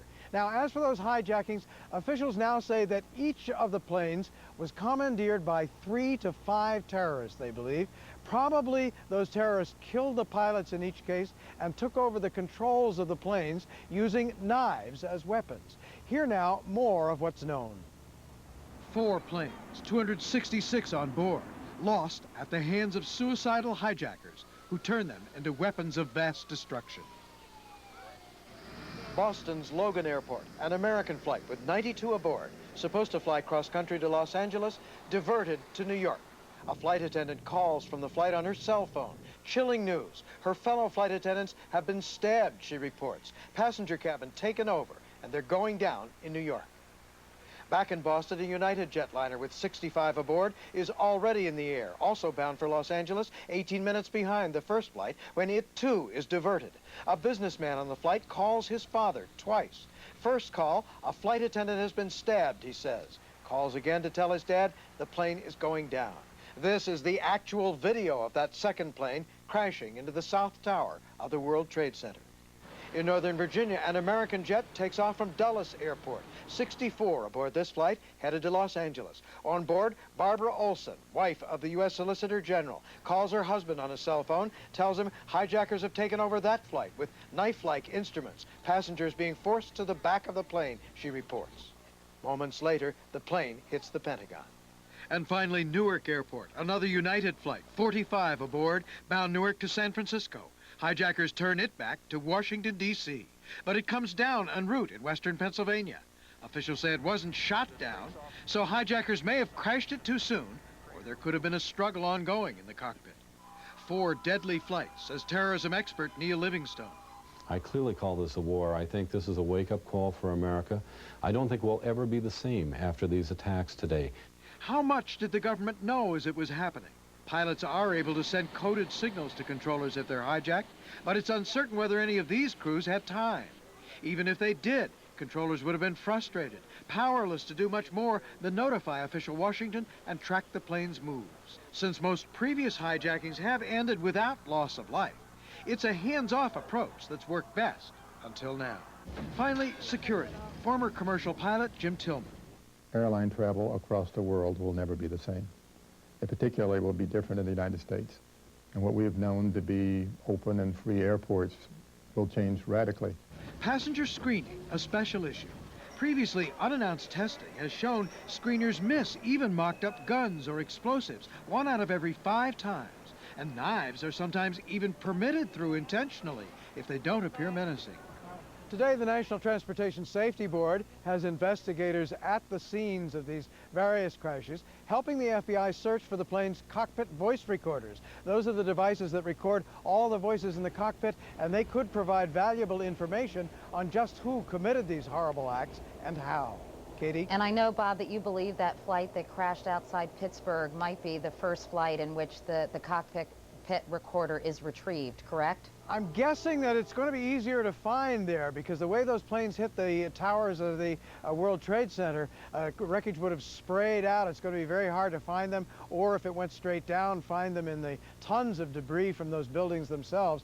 I'm guessing in Pittsburgh, since it's in an open field, that it would be much more easy to find and probably had a much better chance of surviving. So that may be the first cockpit voice recorder they get too. Bob, let me review a couple of the things that you touched upon.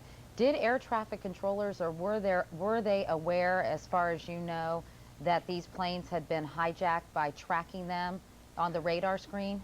I think they were aware fairly early on. There's one story that a pilot keyed a microphone, that is, left it open in the cockpit, and the controllers in New Hampshire controlling the flights leaving Logan Airport were able to hear, at least in the case of that first plane, that plane was in some kind of trouble. Now, there's a button in the cockpit that pilots can push to that sends out a secret code. We don't know if crews were disabled so fast that they were unable to push that code.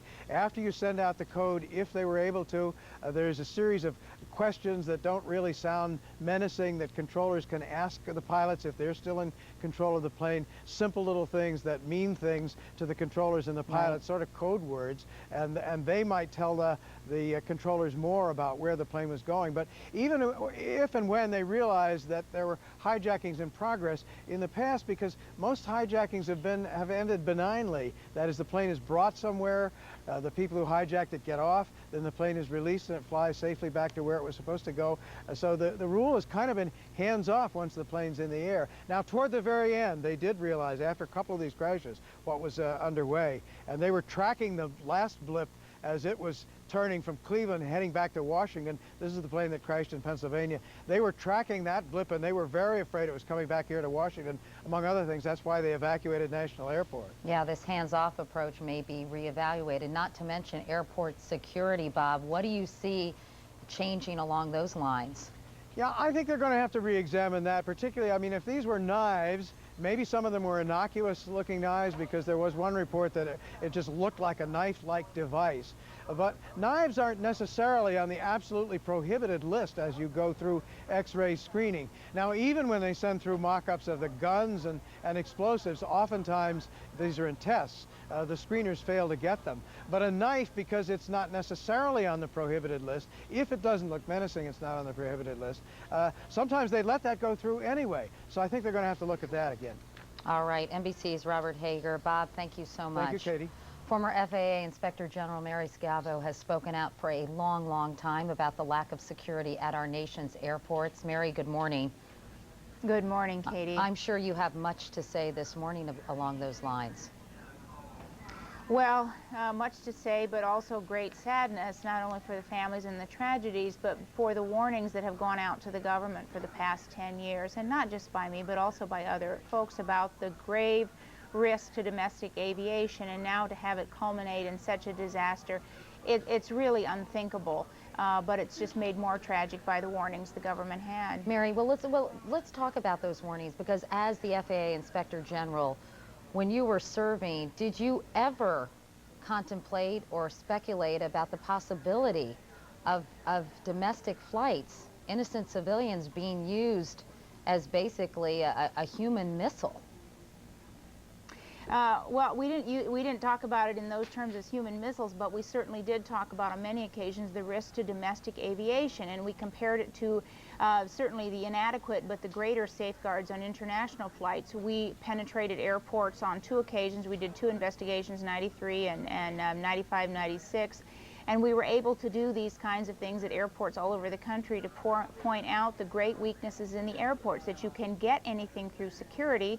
And in this case, then, since there appears there were so many individuals involved on each of these hijacked planes, it is also possible that they were able to get persons employed within the airport, because the background screening process is really very woeful. So you gave warnings, or there were warnings. Were they virtually ignored?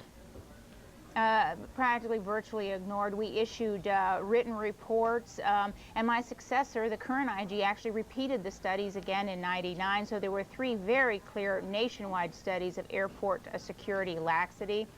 We issued warnings to the Federal Aviation Administration, warnings to the Secretary of Transportation, warnings on the first report to the President of the United States, on the second report to the National Security Advisor. So the warning bells were sounded. We issued the reports to Congress and the Senate, but the response was the same. Look, they said, we've never had a domestic aviation terrorist attack against domestic flights and facilities, so the risk for domestic is, in their opinion, at that time very low, and so they didn't take it very seriously. And tragically, others apparently were heeding the weaknesses. Was money an explanation, that it would cost too much to beef up security domestically? Yes, unfortunately, this is again another one of those situations where money was an excuse. One very high-ranking official, I mean, it's just so tragic to say this. I have written about it in a book, but they talked about the cost of Pan Am 103, the tragic bombing over at Lockerbie, being around $3 billion or in the low billions. And the cost of making U.S. airports and doing all these security measures for domestic flights and domestic traffic to be around $10 billion.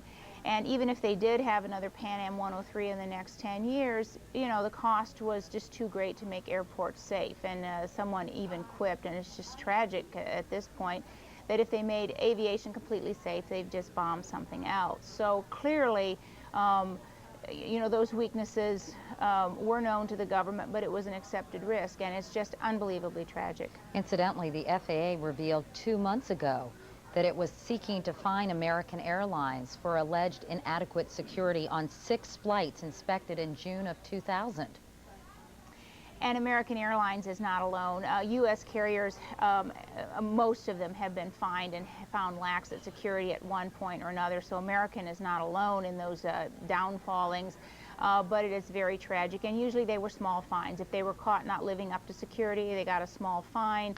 And even officials in the FAA, their feet, you know, have really never been held to the fire for lax security. After Pan Am 103, our own government was widely criticized for taking a lax attitude towards aviation security. and tragically all those recommendations were not implemented. Meanwhile, Mary, to play devil's advocate, I mean, these terrorists are extremely cagey and extremely smart. I mean, can we ever really protect our airlines from people like these? I mean, we've heard about them bringing in box cutters. And Matt talked to me about some of them having knives in plastic or something in their toilet kits. I mean, can we ever be completely safe from these people?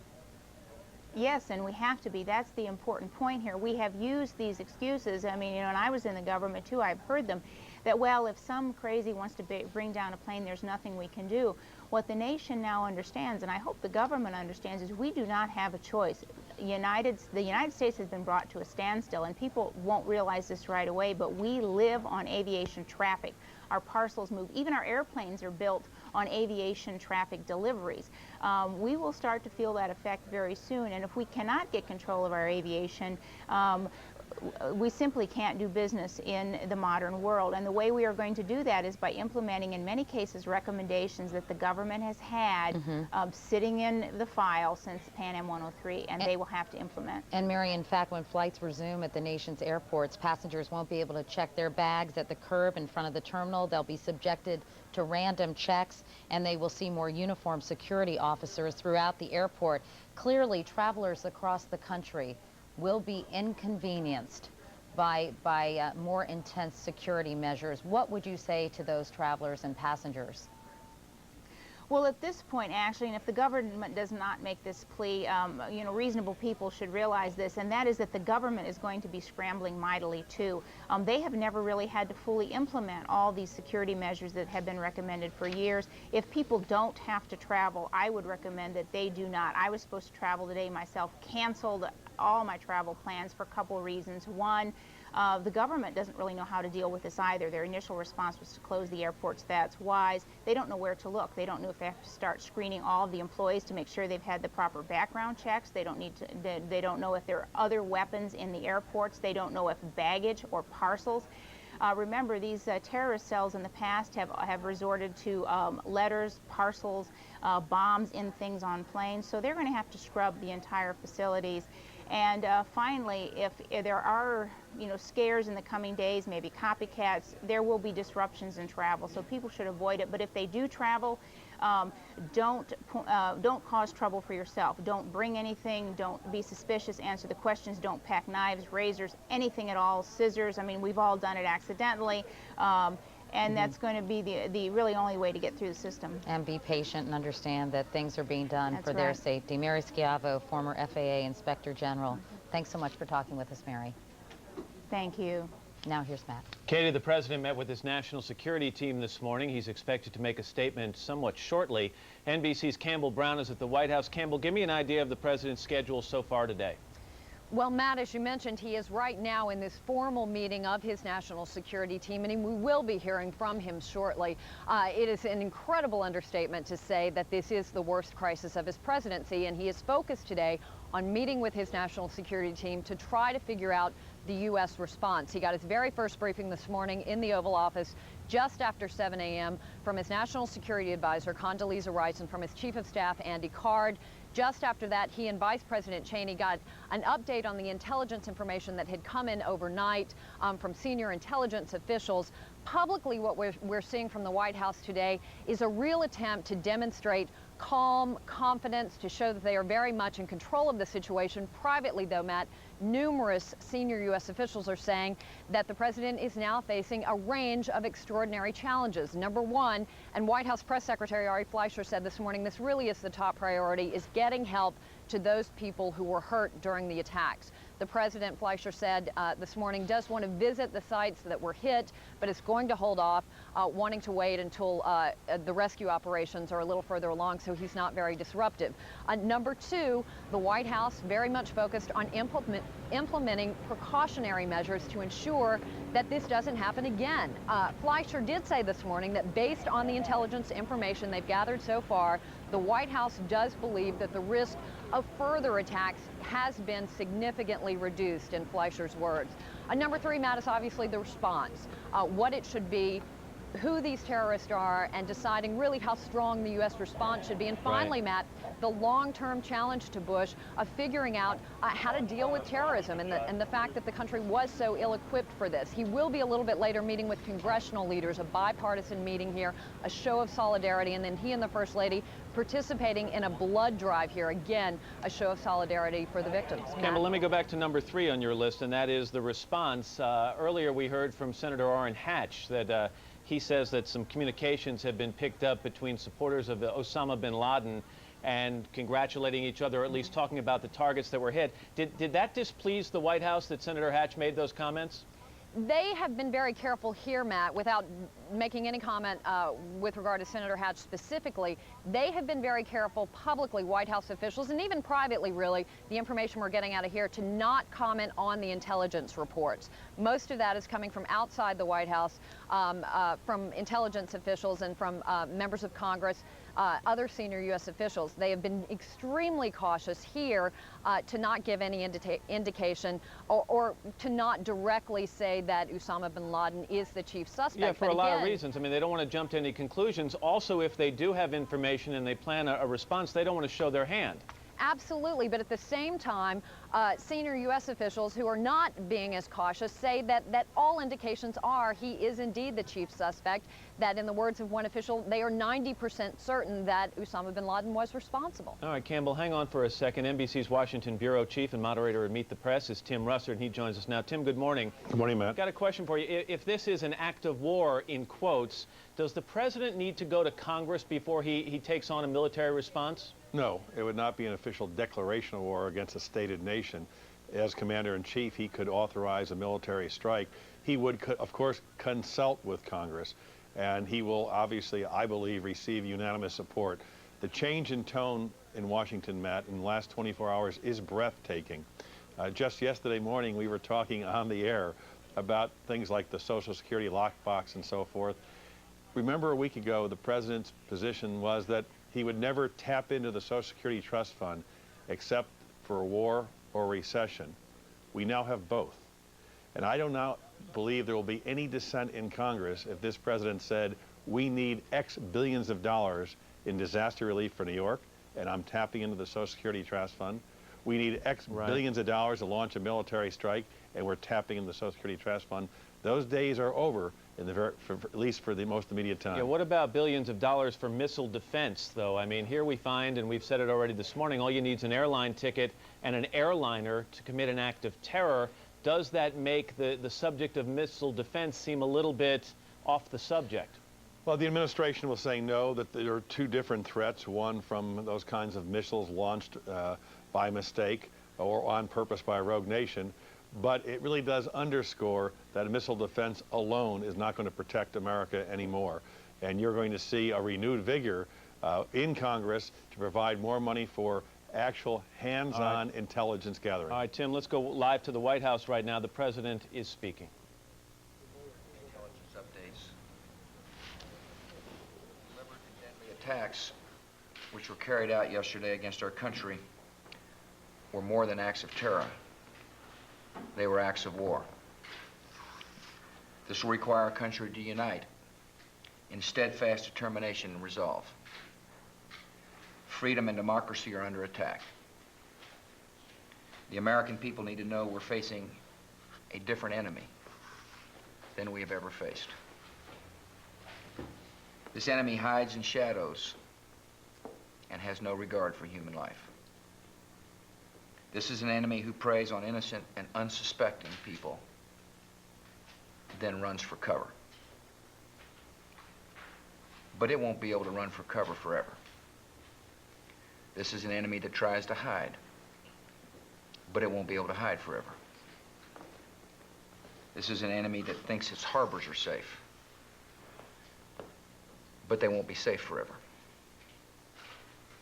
This enemy attacked not just our people, but all freedom-loving people everywhere in the world. The United States of America will use all our resources to conquer this enemy. We will rally the world. We will be patient, we'll be focused, and we will be steadfast in our determination. This battle will take time and resolve. But make no mistake about it, we will win. The federal government and all our agencies are conducting business, but it is not business as usual. We are operating on heightened security alert. America is going forward, and as we do so, we must remain keenly aware of the threats to our country. Those in authority should take appropriate precautions to protect our citizens.